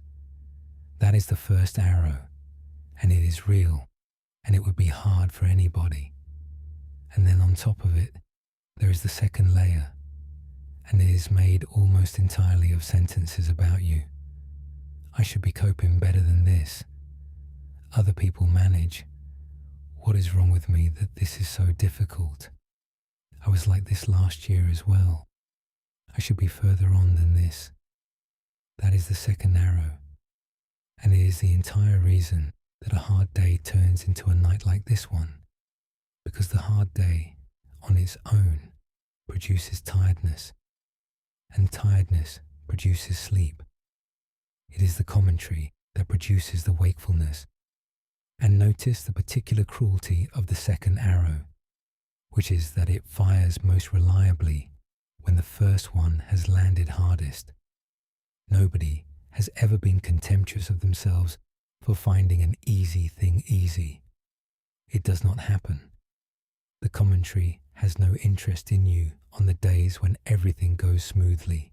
It is precisely when something is difficult, when you are already depleted, already struggling, already have the least available, that the voice arrives to point out that you are struggling, which makes it, structurally, precisely the wrong way round.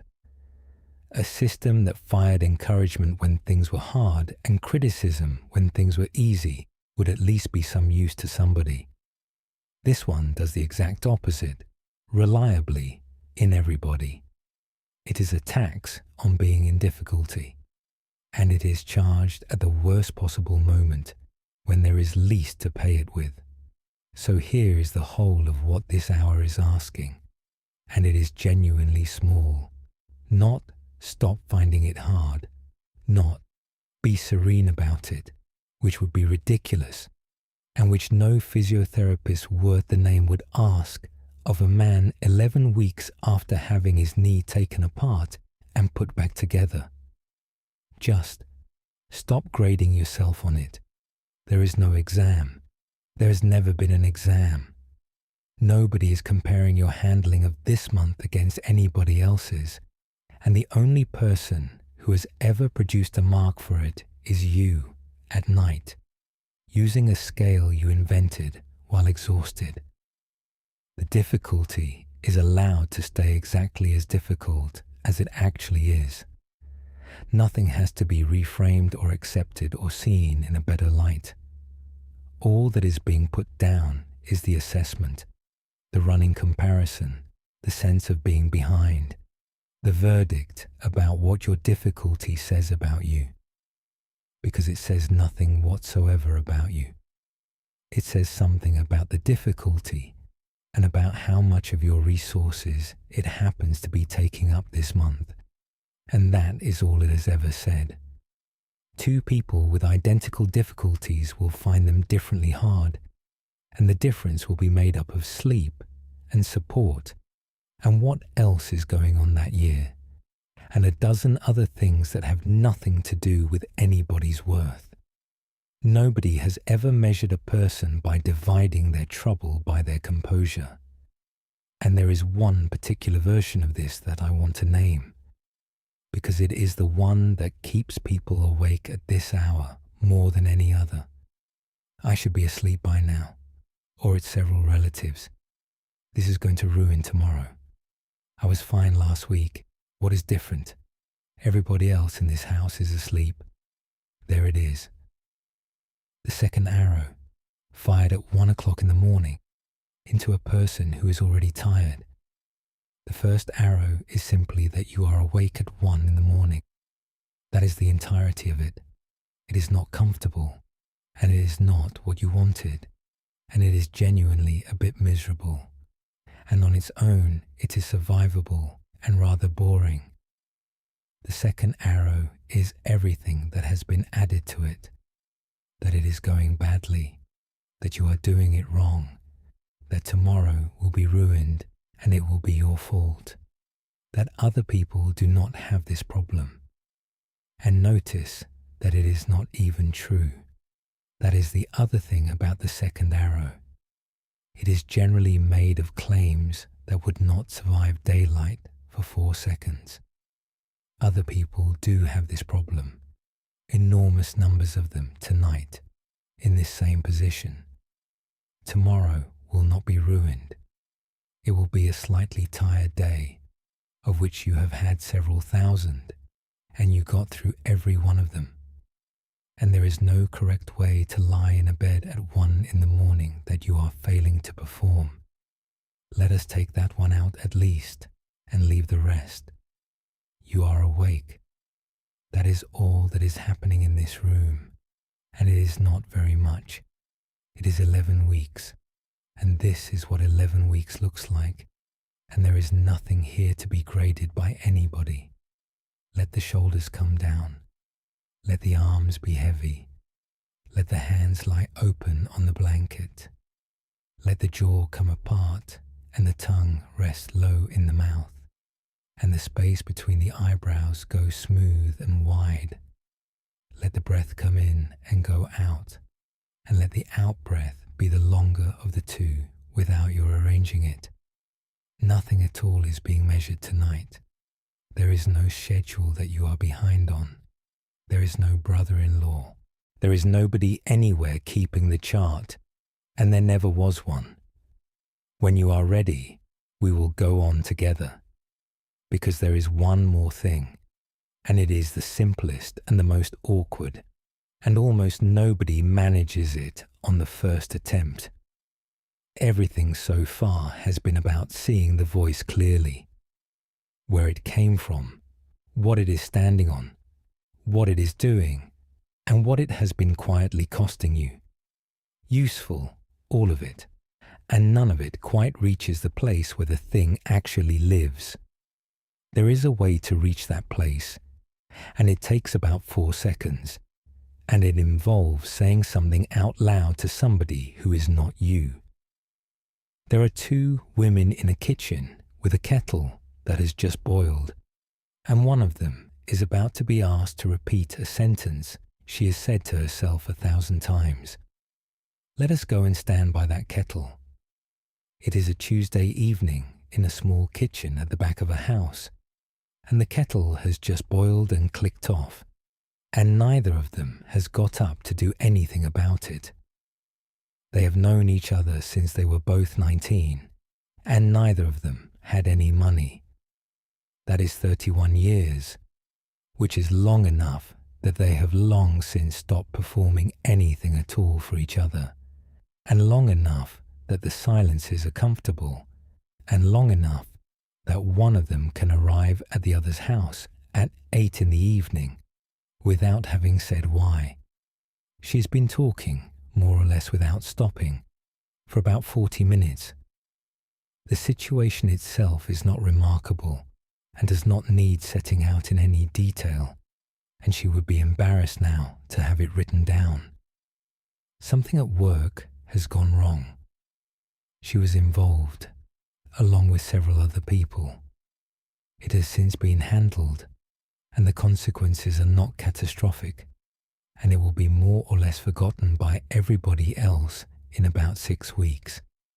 She's been going over it every single night since the previous Wednesday, And in the course of those 40 minutes, she has said a great many things about herself in the ordinary way that people do when they are unhappy and sitting with an old friend and not being watched.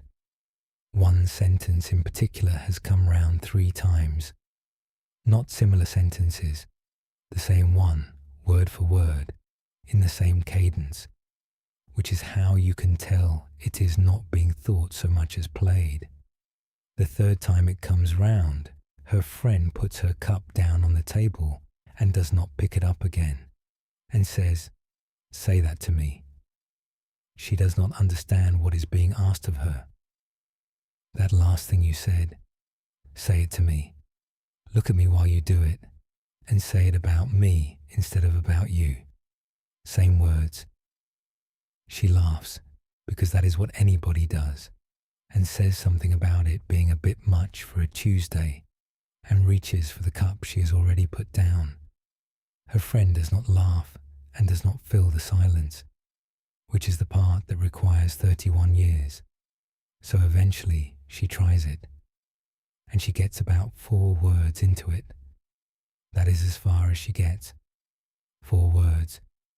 She has said this sentence to herself, in that kitchen and in her car and lying in bed, probably 200 times in 8 days, and she cannot get 4 words into it while looking at somebody she loves. She stops. She sits there for a second with her mouth slightly open and her hand still round a cup she is not drunk from. And then she says, and she's quite annoyed about it, "I can't say that to you. It isn't true about you." And her friend says the thing that is the whole of this section, and does not say it kindly or gently, but flatly, in the way that only somebody who has known you for 31 years is permitted to. No, it isn't true about anybody. They did not talk about it a great deal more that evening, because neither of them is the sort to. They made the tea eventually and talked about something else, because that is what people do, and she drove home at about 10:30, thinking about something else entirely. But she has said since, several times to several people, that those 4 minutes did something that no amount of reassurance had managed in the whole of her adult life. She had been reassured before, plenty of times, by people who meant every word. People had told her many times that she was too hard on herself. Her husband, that same friend, a manager once, and every single time she had received it as a kindness, and thanked them, and privately, immediately, file the whole thing under they are being kind, and they do not know the whole picture, and they would think differently if they did.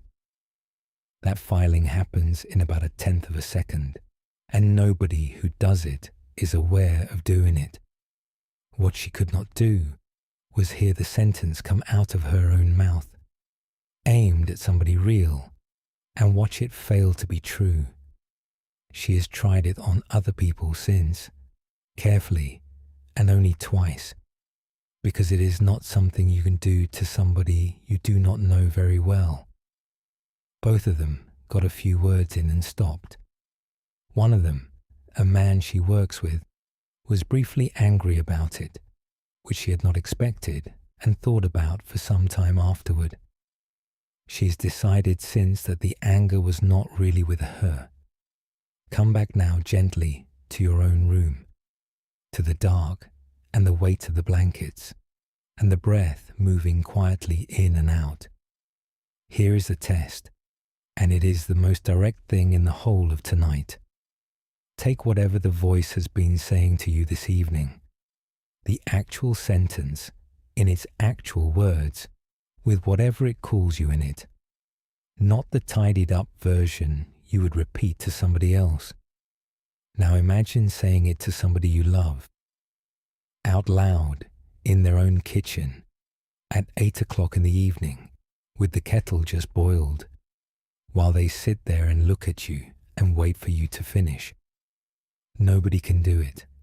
not one person, not the toughest person you know, and not the people who are famously blunt, and not the ones who say they have no problem being honest with their friends. That is not a figure of speech. Try it gently and notice what happens. Something in you simply refuses. The words will not assemble.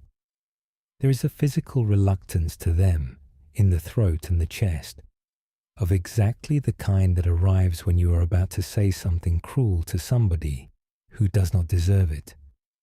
And that reluctance is information.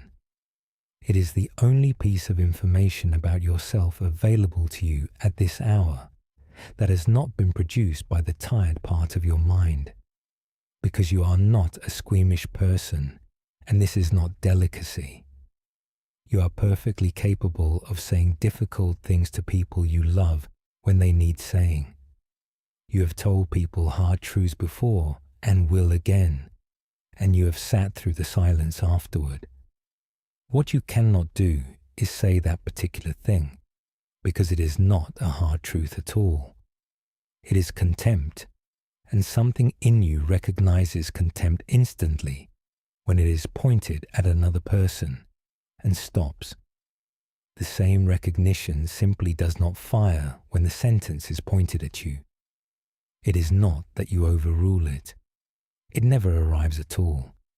And this is where the Buddhist framing is more useful than the modern one. So let us be precise about it. The practice of goodwill, the one we spoke about earlier, the one that begins with yourself and goes outward without exception, has never been described as a nice sentiment. It is described as a training, a practice, something you repeat, something you do repeatedly in a particular order, because the mind runs on grooves and the grooves can be cut differently, and the order matters. You start with yourself, then somebody you love, then somebody neutral, then somebody difficult, then everybody, which means the tradition does not treat kindness toward yourself as a separate category from kindness toward anybody else. It treats them as one single capacity, pointed in different directions, and it assumes, quite reasonably, that a capacity which has been switched off in one direction has been switched off, not become selective. So the exercise in that kitchen is not a trick, and it is not a rhetorical move designed to catch you out. It is a way of checking which direction your own recognition of cruelty happens to be pointing at the moment, and finding, as absolutely everybody finds, that it works perfectly well in one direction and has been quietly disabled in the other. There is one more thing in that kitchen worth having, and it is about why reassurance from other people bounces off. She had been told the same thing many times over the years by people who loved her, and it had never once gone in. And she was not being stubborn or fishing for more.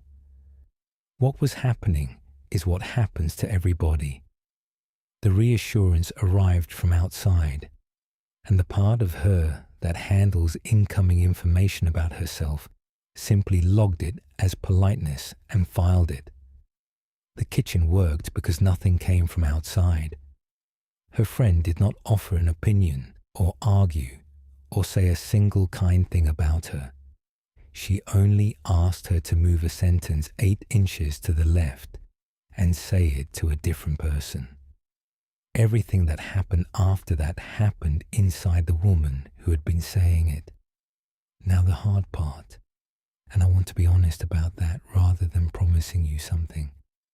The correction does not go the way you would expect. You cannot simply say the kind sentence to yourself instead and have it land. Everybody tries this, usually at about 2 in the morning, usually after reading something.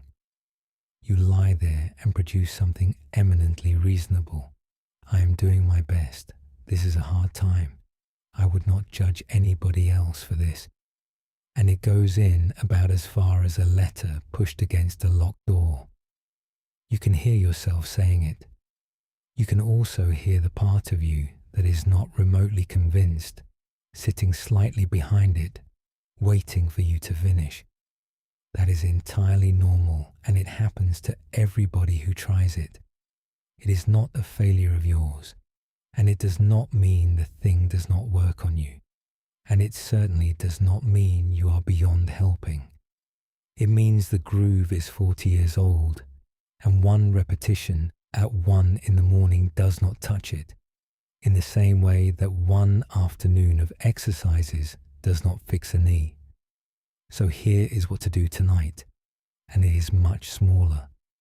You are not going to say anything kind to yourself, not yet, and not tonight, if it will not go in. You are going to do one thing only. Notice that you could not say it to somebody else, not even to somebody who had done exactly what you did. That is the version worth trying if you want the sharper one. Not a saint, not somebody who deserves better. A person who made precisely your mistake, in precisely your circumstances, with your amount of sleep and your amount of help. You would not say it to them either. You know perfectly well what you would say to them, and it would not be that. That is all. Not conclude anything. Not argue yourself into a better opinion.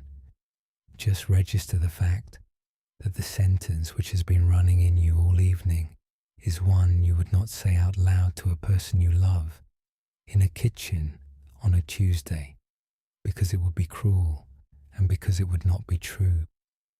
That is a fact about the sentence. It is not a feeling about yourself, and it does not require you to feel anything at all, and it stays true whether you are in a good week or a bad one. And facts about sentences are much easier to hold at 1 in the morning than feelings about yourself, which is precisely why we are doing it this way round. And there is a version of this for the daytime, which I will mention once and then leave alone, because it is not a thing to attempt at this hour. If you have somebody, a friend of 31 years, or a partner, or anybody who has earned it, the kitchen version is available to you. It is not a comfortable 4 minutes, and most people would rather do almost anything else. But it does something that no amount of private effort has ever done for anybody, and it is free, and it takes 1 evening. If you do not have somebody like that at the moment, that is extremely common, and it is not a verdict on you either. There is a version of it that works alone.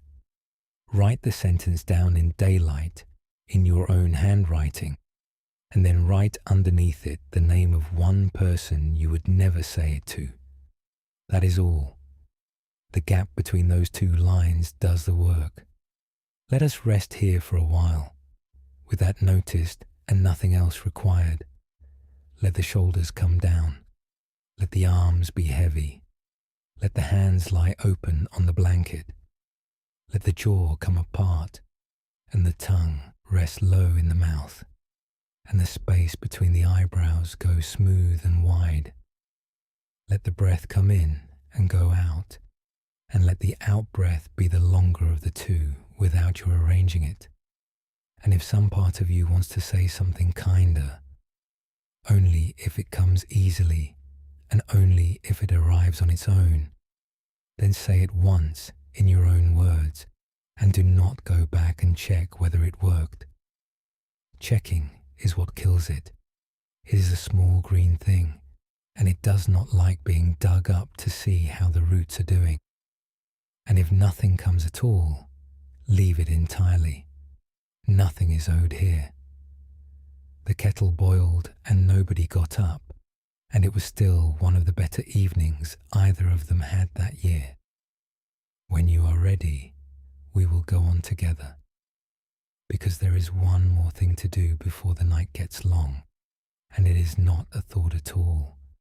It is a physical action, and it is the oldest one there is.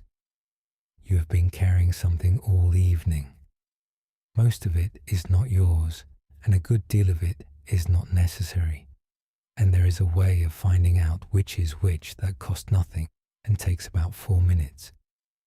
There is a woman, 200 miles into a long walk, standing at the counter of a small post office in a village she will never see again, with her rucksack on the floor and everything in it laid out on the counter in front of a postmistress who has seen this before.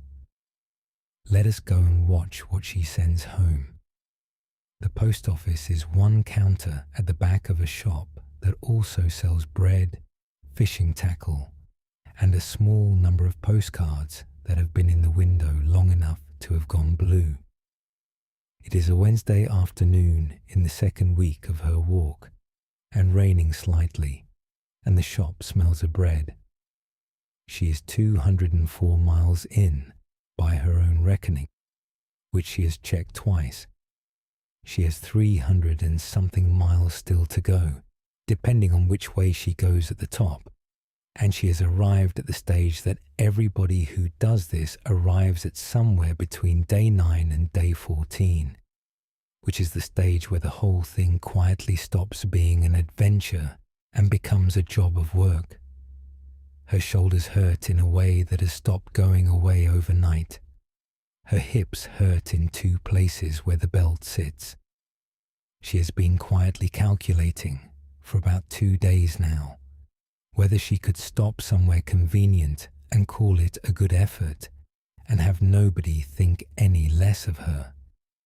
And the woman behind the counter, who has run that post office for 26 years and who took it on from somebody who had run it for 30 and who sees perhaps 40 walkers a season come through in exactly this condition, watched her come in and put the bag down and said the sentence she says to all of them: "Do you want to send some of that home?" She said it in exactly the tone she would use to offer somebody a carrier bag for their shopping. No particular meaning in it. And the walker said no, thank you, because that is what everybody says the first time, and bought a sandwich and a bar of something and sat outside on the wall. She came back in about 20 minutes later without saying anything about it. And what happened then took about half an hour, and it is the reason we are here. And the woman behind the counter has watched it perhaps 1,000 times. She emptied the whole bag out onto the counter, which is not a small thing to do in a shop with other people in it, and stood looking at it. The postmistress did not help her and did not comment on any of it, which is a skill. She got a box out from under the counter. She keeps them, flattened, in a stack, which tells you everything, and put it on the end and went and served somebody else. Here is what went into the box that afternoon: a second pair of trousers, which she had worn once, a guidebook of 400 pages in a hard cover, of which she was using about 6 pages a day, and which she had already read for the whole of the first half, a small metal thing for making coffee that she had used twice and had not particularly enjoyed either time, 2 novels, neither started, a dry bag containing a first aid kit that could have supplied a small ward, of which she had used 2 plasters, and then a spare fleece, a good one, a proper one, which took her 10 minutes entirely on its own, because what if it turned cold, and what if the other one got wet, and what if? She said afterward that she nearly could not do the fleece. The trousers were easy. The books were easy enough.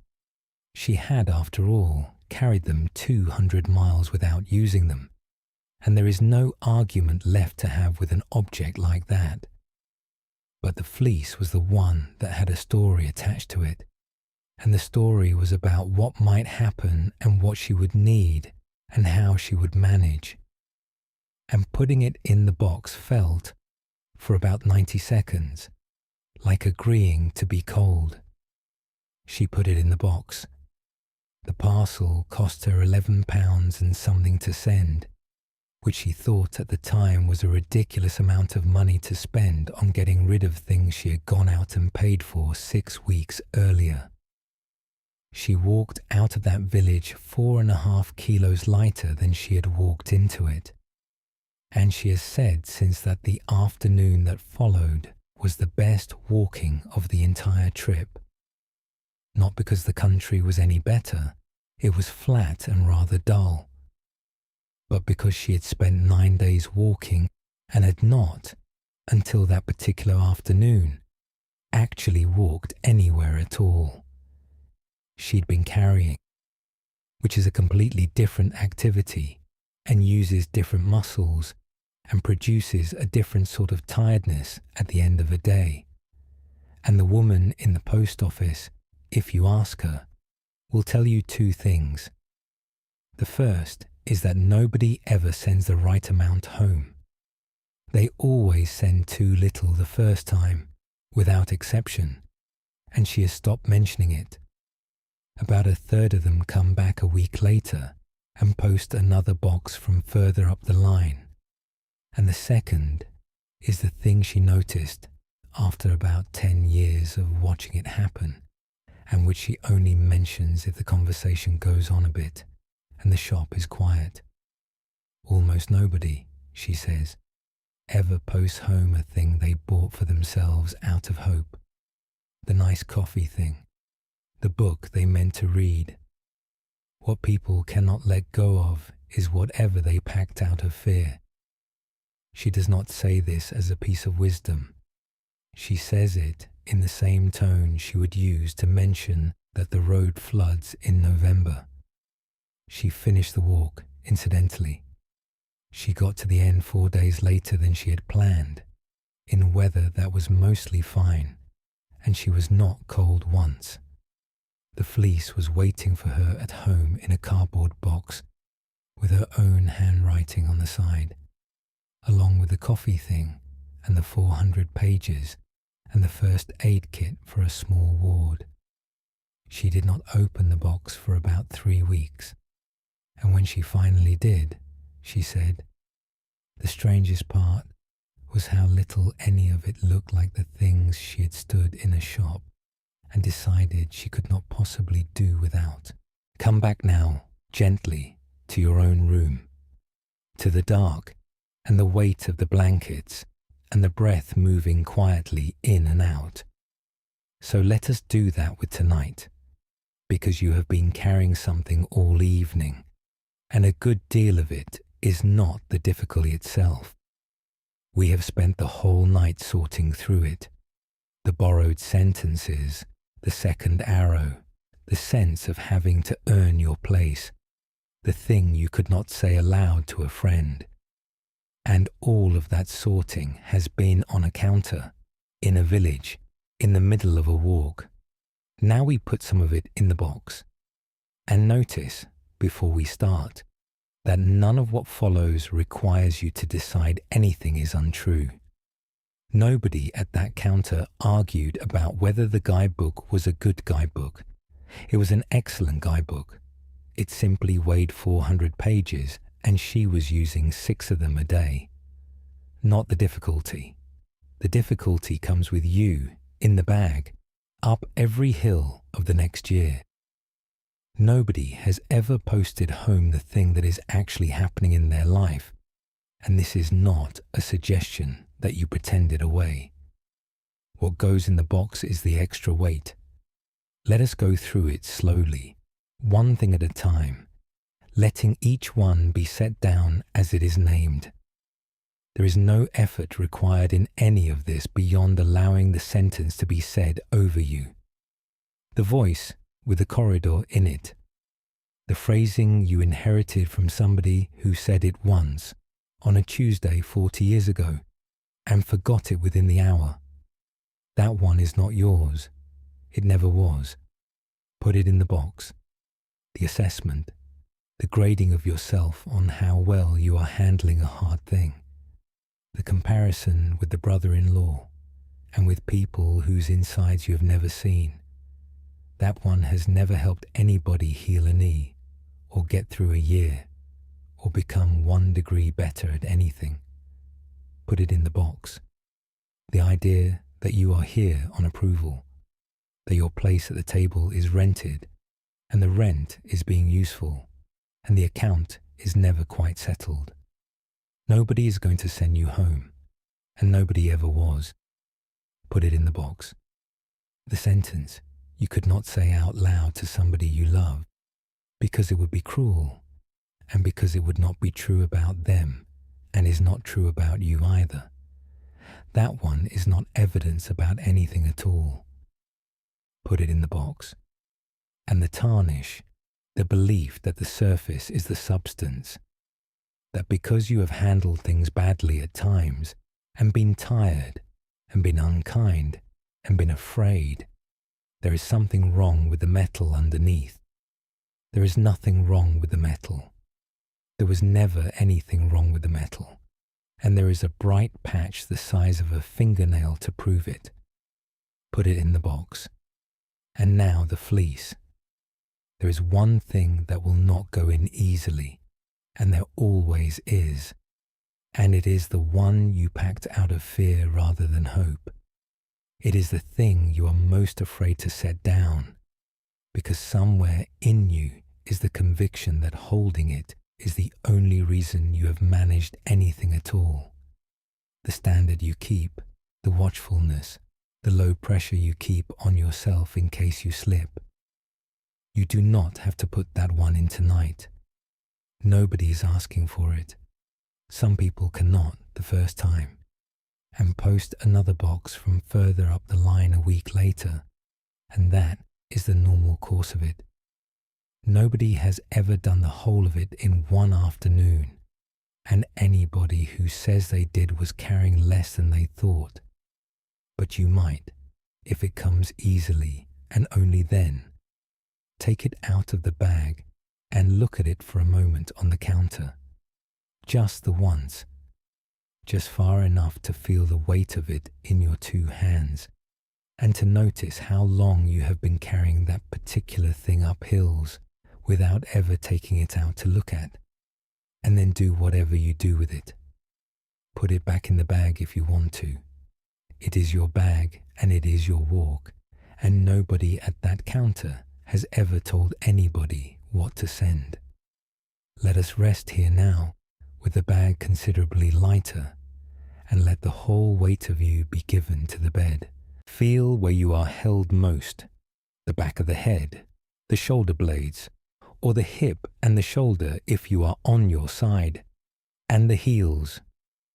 Let each of those places hand over a little more than it was giving a moment ago, and let the attention move down through you slowly without hurrying anything at all.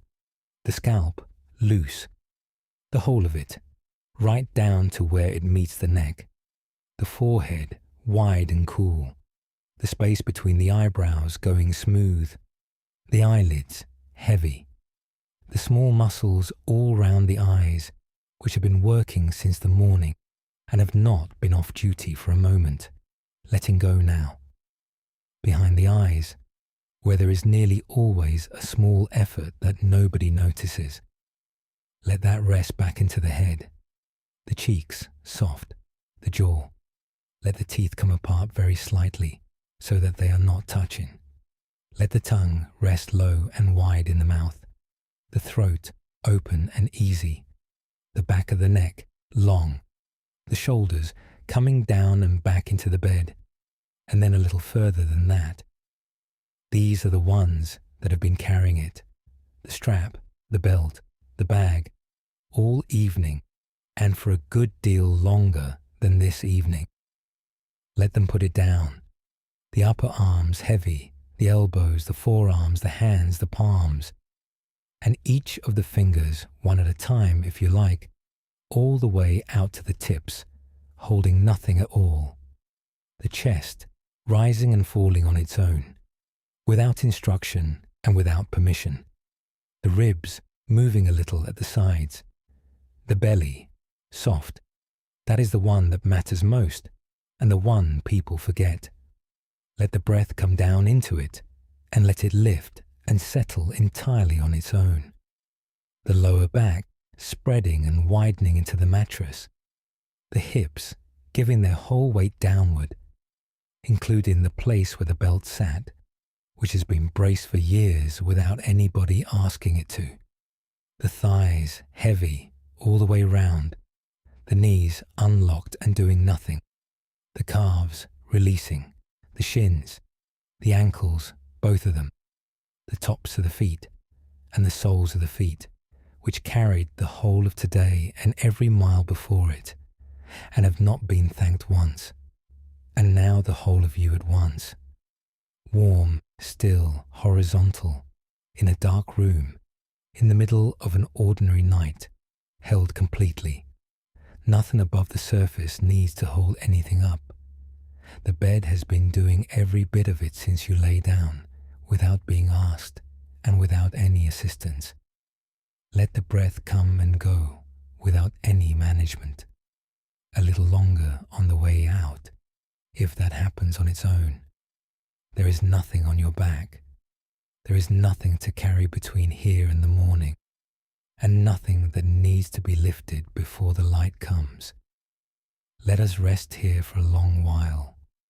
When you are ready, we will go on together, quietly, for the last part of the night, because there is one thing left to say, and it is the smallest of all of them, and it is about how much of this you have to sort out before any of it counts.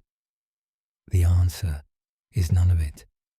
There is a man walking home in the dark along a road that flooded 3 days ago, past a series of puddles and a gutter and an old iron horse trough, and he is about to notice something that he tells almost nobody about, because it sounds like nothing when you say it out loud. Let us go and walk that road with him. It is about 11:20, and he is walking the mile and a bit from the bus stop up to his house, which he does 4 nights a week and has done for 6 years in all weathers without thinking about it. He is not a contemplative man and would be embarrassed by the word.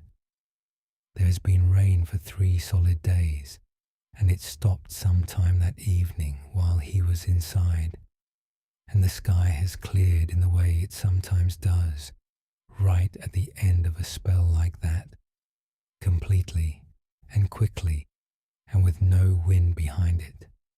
And there is a moon, not a remarkable moon, 3/4 of one perhaps, fairly high up and a bit to the left, doing nothing in particular and not the sort of thing anybody would stop for, and the whole of the lane is running with water everywhere he looks. There is a proper little stream running in the gutter along the whole length of the wall, clear enough to see the grit moving in it.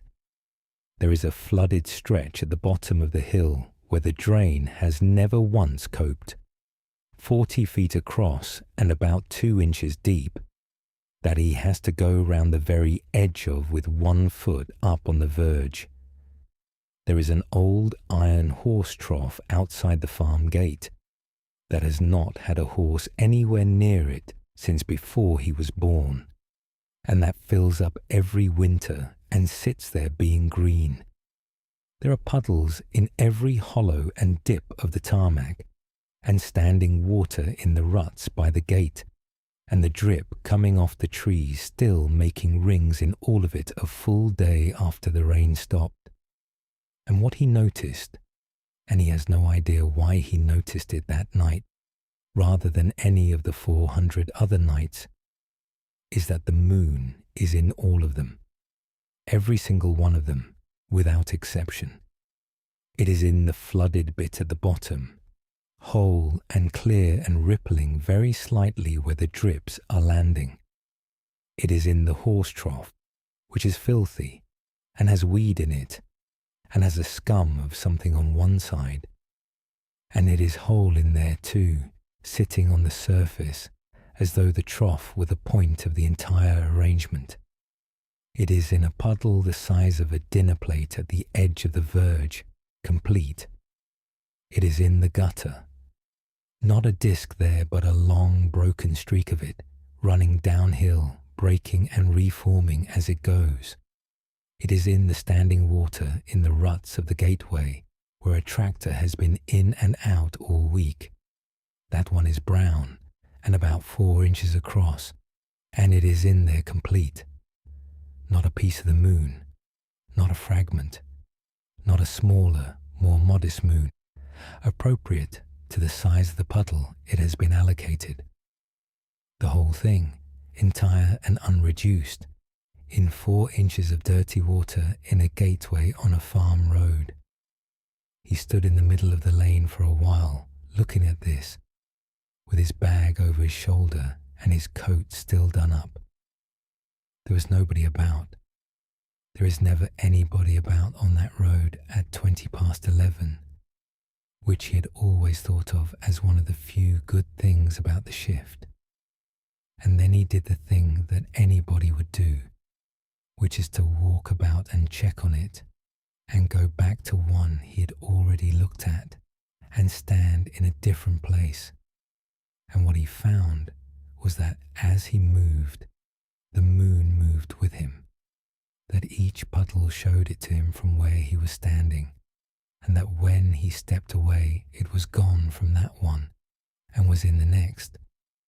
He got home about 10 minutes later than usual, and his wife asked whether the bus had been late, and he said that it had.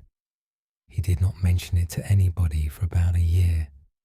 When he did eventually mention it, in a pub at the end of an evening, to somebody who had asked him something else entirely and was being polite about the answer, he could not make it sound like anything at all. He said it out loud and heard, while he was saying it, exactly how small it was. There were puddles. There was a moon in them. That was the whole of the report. The other man nodded in the way that people do, and said something about the weather that week, and the conversation moved on to somebody's car. He said afterward that he did not mind about that in the least, that some things simply do not survive being said out loud, and that this had not stopped it being, by a distance, the best 10 minutes he had had in about a decade. He has thought about it a good deal since, in the way that a person thinks about a thing they cannot make sound like anything. What stayed with him was not the beauty of it, although it was beautiful. It was the arithmetic, which did not work. There is one moon. It is 250,000 miles away, and it is very large. And there were perhaps 40 separate pieces of water in that lane, and every one of them had the whole of it. Nothing was divided up. No puddle got a smaller share on account of being a smaller puddle, and the horse trough was not penalized for the weed, and the tractor rut in the gateway, which was, he wants it understood, essentially mud, had exactly as much moon in it as the flooded 40 feet at the bottom of the hill. He said the thing he kept coming back to in the year before he mentioned it to anybody was the rut, because if you had asked him beforehand which of those puddles was going to have a moon in it, he would have gone through them in order of merit. The big clear one, obviously, the trough at a push, and he would not have bothered walking over to look at 4 inches of brown water in a gateway, because what would be the point? Come back now, gently, to your own room, to the dark and the weight of the blanket, and the breath moving quietly in and out. That image is very old. It turns up all over this tradition, in more than one country and in more than one century, and it is usually put to work saying something rather technical about how one thing can appear in a great many places without ever being divided up. But at this hour it says one thing, and it is the last thing we need tonight. The whole moon appears in any water that is still enough. Not the biggest water, not the cleanest, not the water that has been meaning to sort itself out since January, not the water that has done the work, or waited its turn, or tidied itself up, or improved itself sufficiently over the years to deserve a reflection. 4 inches of brown water in a tractor rut gets the entire moon, on the same terms as the sea, and the horse trough with weed in it gets the entire moon, and the flooded corner that the council has been meaning to see to for 11 years, and that everybody in the village complains about, gets the entire moon, whole and clear and rippling very slightly, on a Tuesday with nobody looking at it. The only condition, the only one there has ever been in any of the versions of this that anybody is told, is stillness. Water that is being churned does not show it, not because it is unworthy of a reflection, and not because it has failed at anything, but because there is no surface to work with. A reflection needs a surface, and a surface needs a moment of quiet. That is a matter of physics rather than of merit, and it is the only reason any of the water in that lane was showing him anything at all. It had rained for 3 days and then stopped, and the whole place had been given a night to settle. And there is one more thing in it, which he found later, and which is the part that applies most directly to you at this hour. The moon was in those puddles on all 400 of the other nights. Not literally. It rains when it rains, and the sky clears when it clears. But on every clear night of the 6 years he had walked that lane, whatever water was lying about had been doing exactly this, complete and unremarked, while he walked past it, thinking about the shift, or the shopping, or nothing at all. It did not begin on the night he noticed. He was simply, for 10 minutes, in a state to see it, which means the change that night was not in the lane. Nothing was added to any of that water. The only thing that altered was that a tired man walking home stopped for a moment and looked at what was in front of him. So here is the last of it, and it is the whole of the night in one sentence. There is nothing to attain. You are not working toward a version of yourself that will finally be entitled to rest, or to kindness, or to being at ease in your own life, or to taking up the amount of room that you take up.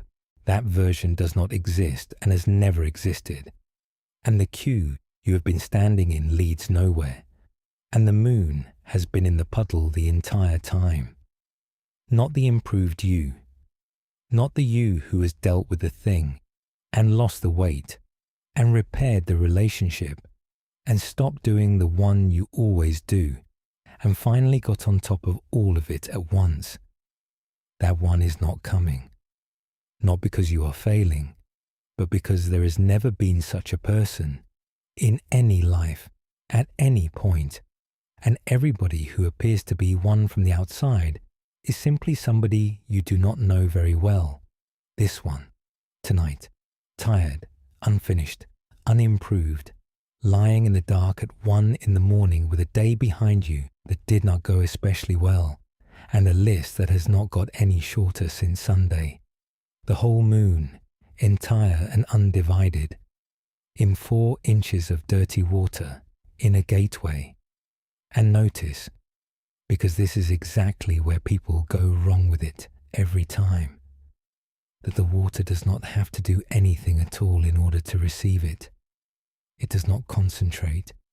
It does not aspire. It does not work on itself over a period of years. It does not become worthy of the moon by some effort of its own.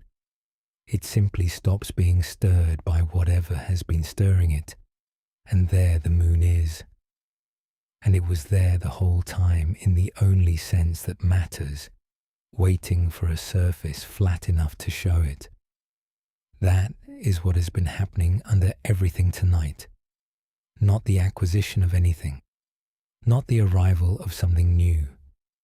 only the settling of something that has been churned all day and all week by the ordinary business of being alive and having a Tuesday. You are not being asked to become anything at all before morning. Not a calmer person, not a kinder one, not a person who has finally understood something.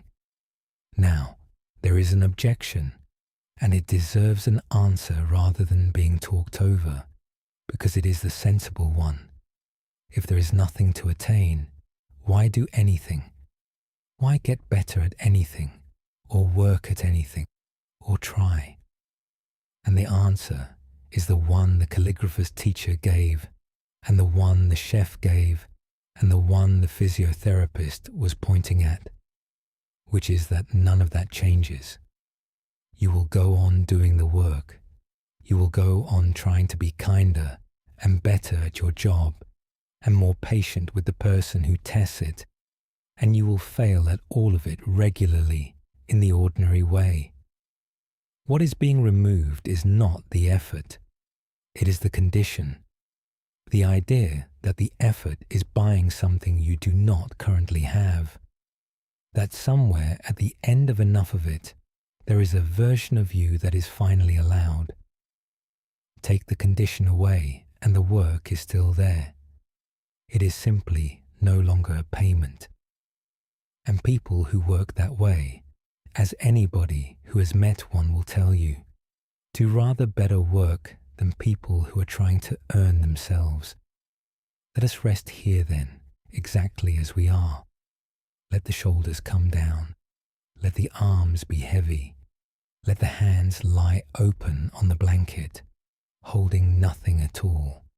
Let the jaw come apart and the tongue rest low in the mouth, and the space between the eyebrows go smooth and wide. Let the breath come in and go out, and let the out-breath be the longer of the two without your arranging it. And if it helps, hold this one picture as you go down. A wet lane at 11:20, 40 separate pieces of water lying about in the dark, and the same whole moon in every one of them. In the flooded corner, in the trough with the weed in it, and in 4 inches of brown water in a gateway that nobody would have bothered to look at. Nothing has to be earned before you are allowed to rest. Nothing has to be finished or fixed or improved or begun. There is no standard being applied in this room tonight, and there is nobody here to apply one. There is a person lying warm in the dark, which is enough, and has always been enough, and would have been enough on every single one of the nights you spent lying in this same bed believing otherwise. Still water. That is all that was ever asked. When you are ready, we will go on together, one last time, for the end of the night. Because we began in a dining room on the second day of clearing a house, with a canteen of blackened cutlery that 4 sensible people had decided to take to the tip. Let us go back and see where it ended up. It is in the 3rd drawer down, on the left-hand side of the sink, with everything else. That is the whole of it, and it is worth saying slowly, because it is the opposite of what usually happens to things like this. It is not in a canteen. The canteen itself went eventually, some years afterward, because it took up half a cupboard, and the brass catch never did work, and nobody could think of a single thing to keep in it. It is not in a box in the loft with tissue paper, and it does not come out at Christmas or for visitors, and it is not being kept for best, which was the phrase her mother would have used without a moment's hesitation, and which she thought about for a good while one evening before deciding against it.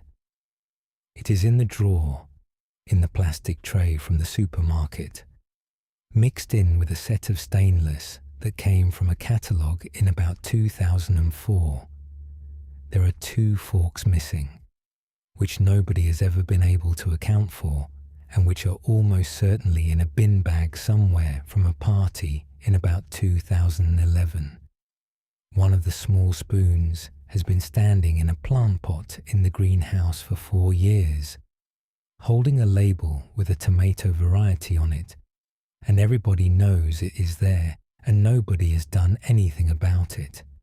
It gets used every single day. It goes in the dishwasher, which every book on the subject says is wrong, and which has done it no visible harm whatsoever in 9 years. It has been used to stir paint.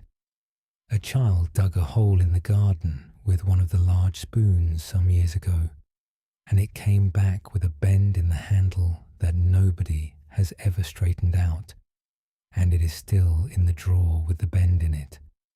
And on an ordinary Tuesday in the middle of a week that nobody will remember, there are 4 of them at that table eating something out of a pan, and 3 of the forks on the table were made by hand in the 1890s, and the 4th came from a catalogue, and there is a bent spoon in the drawer and a tomato label in a greenhouse.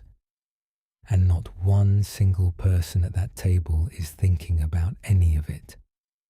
That is the ending of it, and it is not much of an ending, and it is exactly right, because the point of that cousin sitting down on the floor at 5 o'clock and rubbing a spoon with her thumb was never to discover a treasure.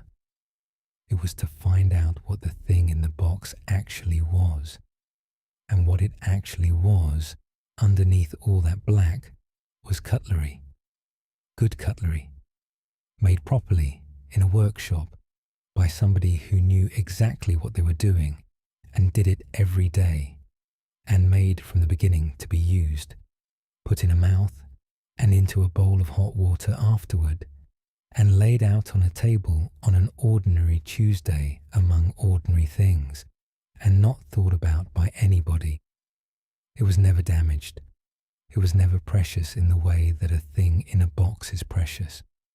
It was only ever black for 30 years, in a drawer, in a cupboard, in a house where somebody was living an ordinary life a few feet away from it. She thought about it for a while in the first year, whether it ought to be treated differently, whether there was something a bit careless about putting 1890s silver through a dishwasher with the plastic beakers. And what she decided, and she has never revisited it, was that the aunt who owned it had kept it in a box for 30 years and had eaten off the catalogue set every day of her life, and that this had not honoured it particularly. It had simply meant that nobody had used the good spoons for 3 decades, and then somebody had nearly taken them to the tip. So it lives in the drawer, and it gets used, and one of it is holding a tomato label in a greenhouse. Come back now, one last time, to your own room, to the pillow, and the dark, and the weight of the blanket, and your own breathing going quietly on without you. Here is where we finish, and it is the plainest thing that has been said all night.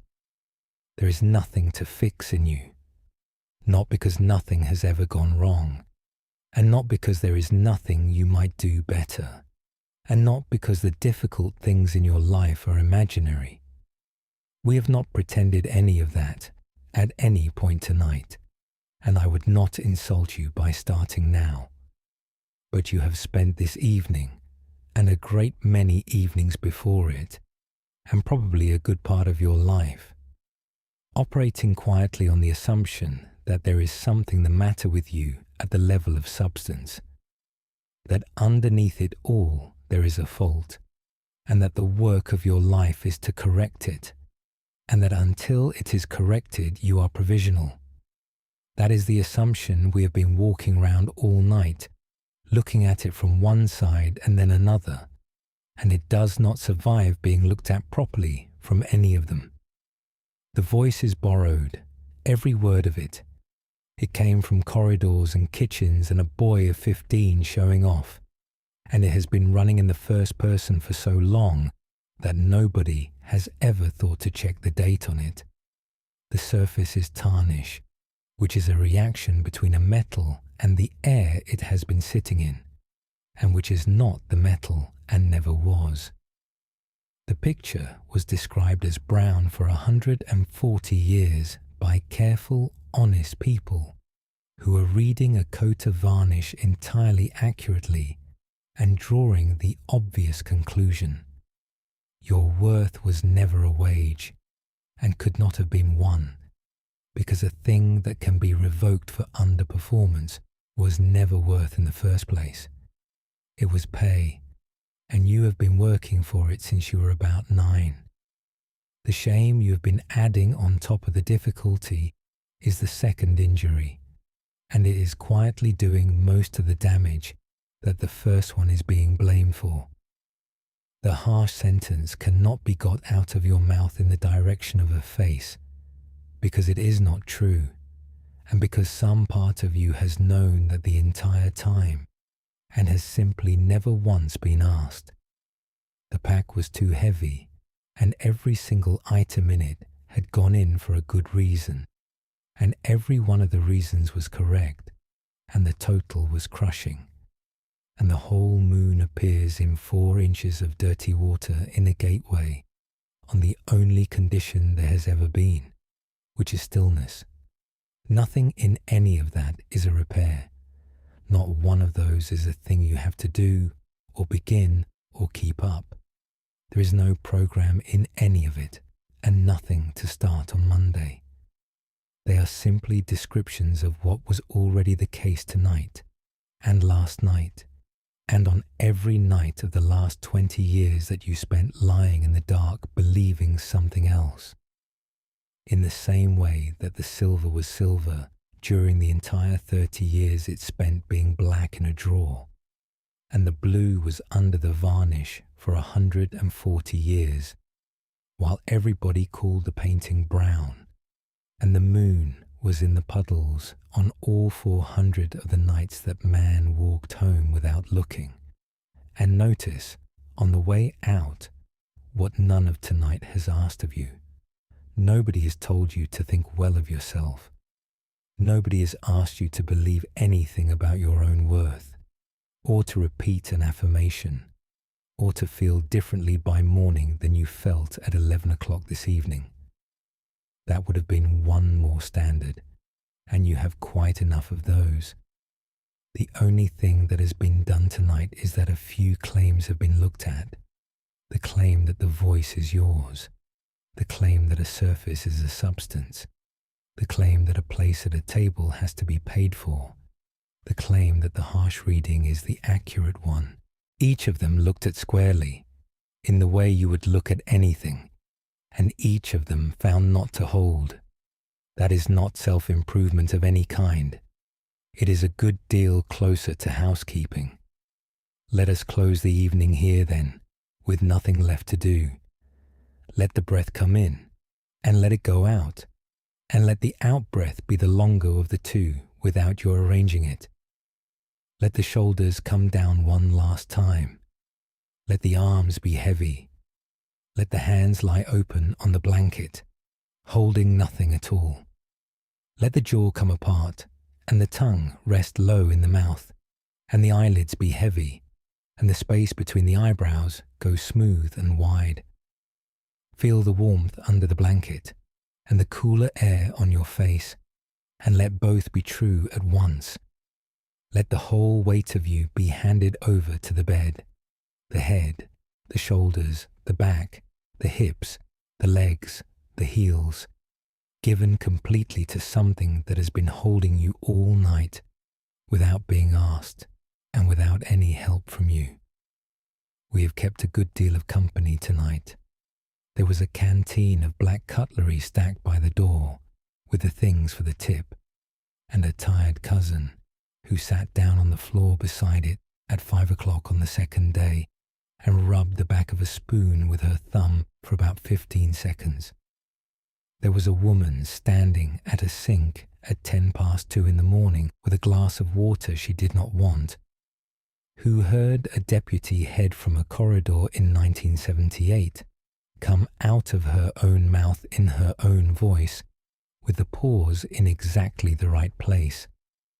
There was a conservator with a cotton swab and a lamp and 2 days of tests. Opening a window the size of a postage stamp in the bottom corner of a brown painting, onto a blue that nobody in that house had known was in there. There was a kitchen at 9:40 on a Friday, by the fridges, out of everybody's way, and a chef who said that a high standard and a good opinion and a correction are 3 entirely separate things, and that having them wired together would cost a person about 10 years. There was a woman of 60 who had not sat down once since she arrived 90 minutes early, and an aunt of 91 in a good chair by the window who took hold of her wrist with no strength at all and told her that nobody was going to send her home. There was a man on a plinth in a treatment room who held his own arm out in front of him for 90 seconds while somebody talked about football, and put it down trembling and was astonished.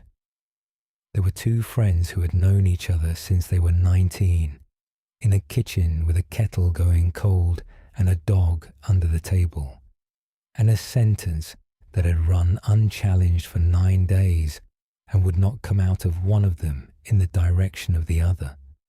There was a post office at mile 200 and something, and a woman sitting on the lino by the newspapers with everything she owned tipped out around her, and 4 kilos in a cardboard box, and £11.40 in postage. And there was a whole moon in a tractor rut on a wet lane at 11:20 at night, and the same one in the horse trough with the weed in it, and the same one again in a puddle the size of a dinner plate at the edge of the verge. You do not need to remember any of them. Nobody is going to ask you in the morning, and none of it works better for having been remembered, and the story you slept through has done its job rather better than one you stayed awake for. If one thing stayed, the bright patch on the spoon, whose voice is that, the window onto the blue, nobody's going to send you home. The arm held out holding nothing, the moon in the rut. Let that be enough. One is plenty. One is a good deal more than most nights leave behind. And if nothing at all stayed, that is enough as well. There was never anything here to learn, and no state you were supposed to reach by the end of it. It was a long, slow night with a voice in it, describing something that was already the case. So let the whole of it go now, all at once. The stories, the teachings, the words, the whole 3 hours. And let the judgment go too. Not answered, not disproved, not permanently silenced, and not because you finally managed to think about yourself correctly at 3 in the morning. Just set down on the floor beside the bed, in a taped-up box, where it will be perfectly safe until the light. May the harshness quieten in its own time, without being fought. May you be spared the work of becoming anybody at all before morning. May whatever has been stirred in you today be given the stillness it needs. And may you rest now, worthy and whole and entirely unfinished, in the night that is asking absolutely nothing of you and never was. Whatever you've been holding up all evening, you may put down now, not because it has been dealt with, but because it never needed holding, and your arm has been out in front of you for a very long time. Thank you for spending these quiet hours here. It has been good to sit with you in the dark, and there is nothing at all left to do, and no need to remember a word of it. There is nothing to fix in you. There never was, on any of the nights you spent certain that there was. Let the breath come, and let it go, and let it come again on its own, and let the night take you. Sleep well, and good night.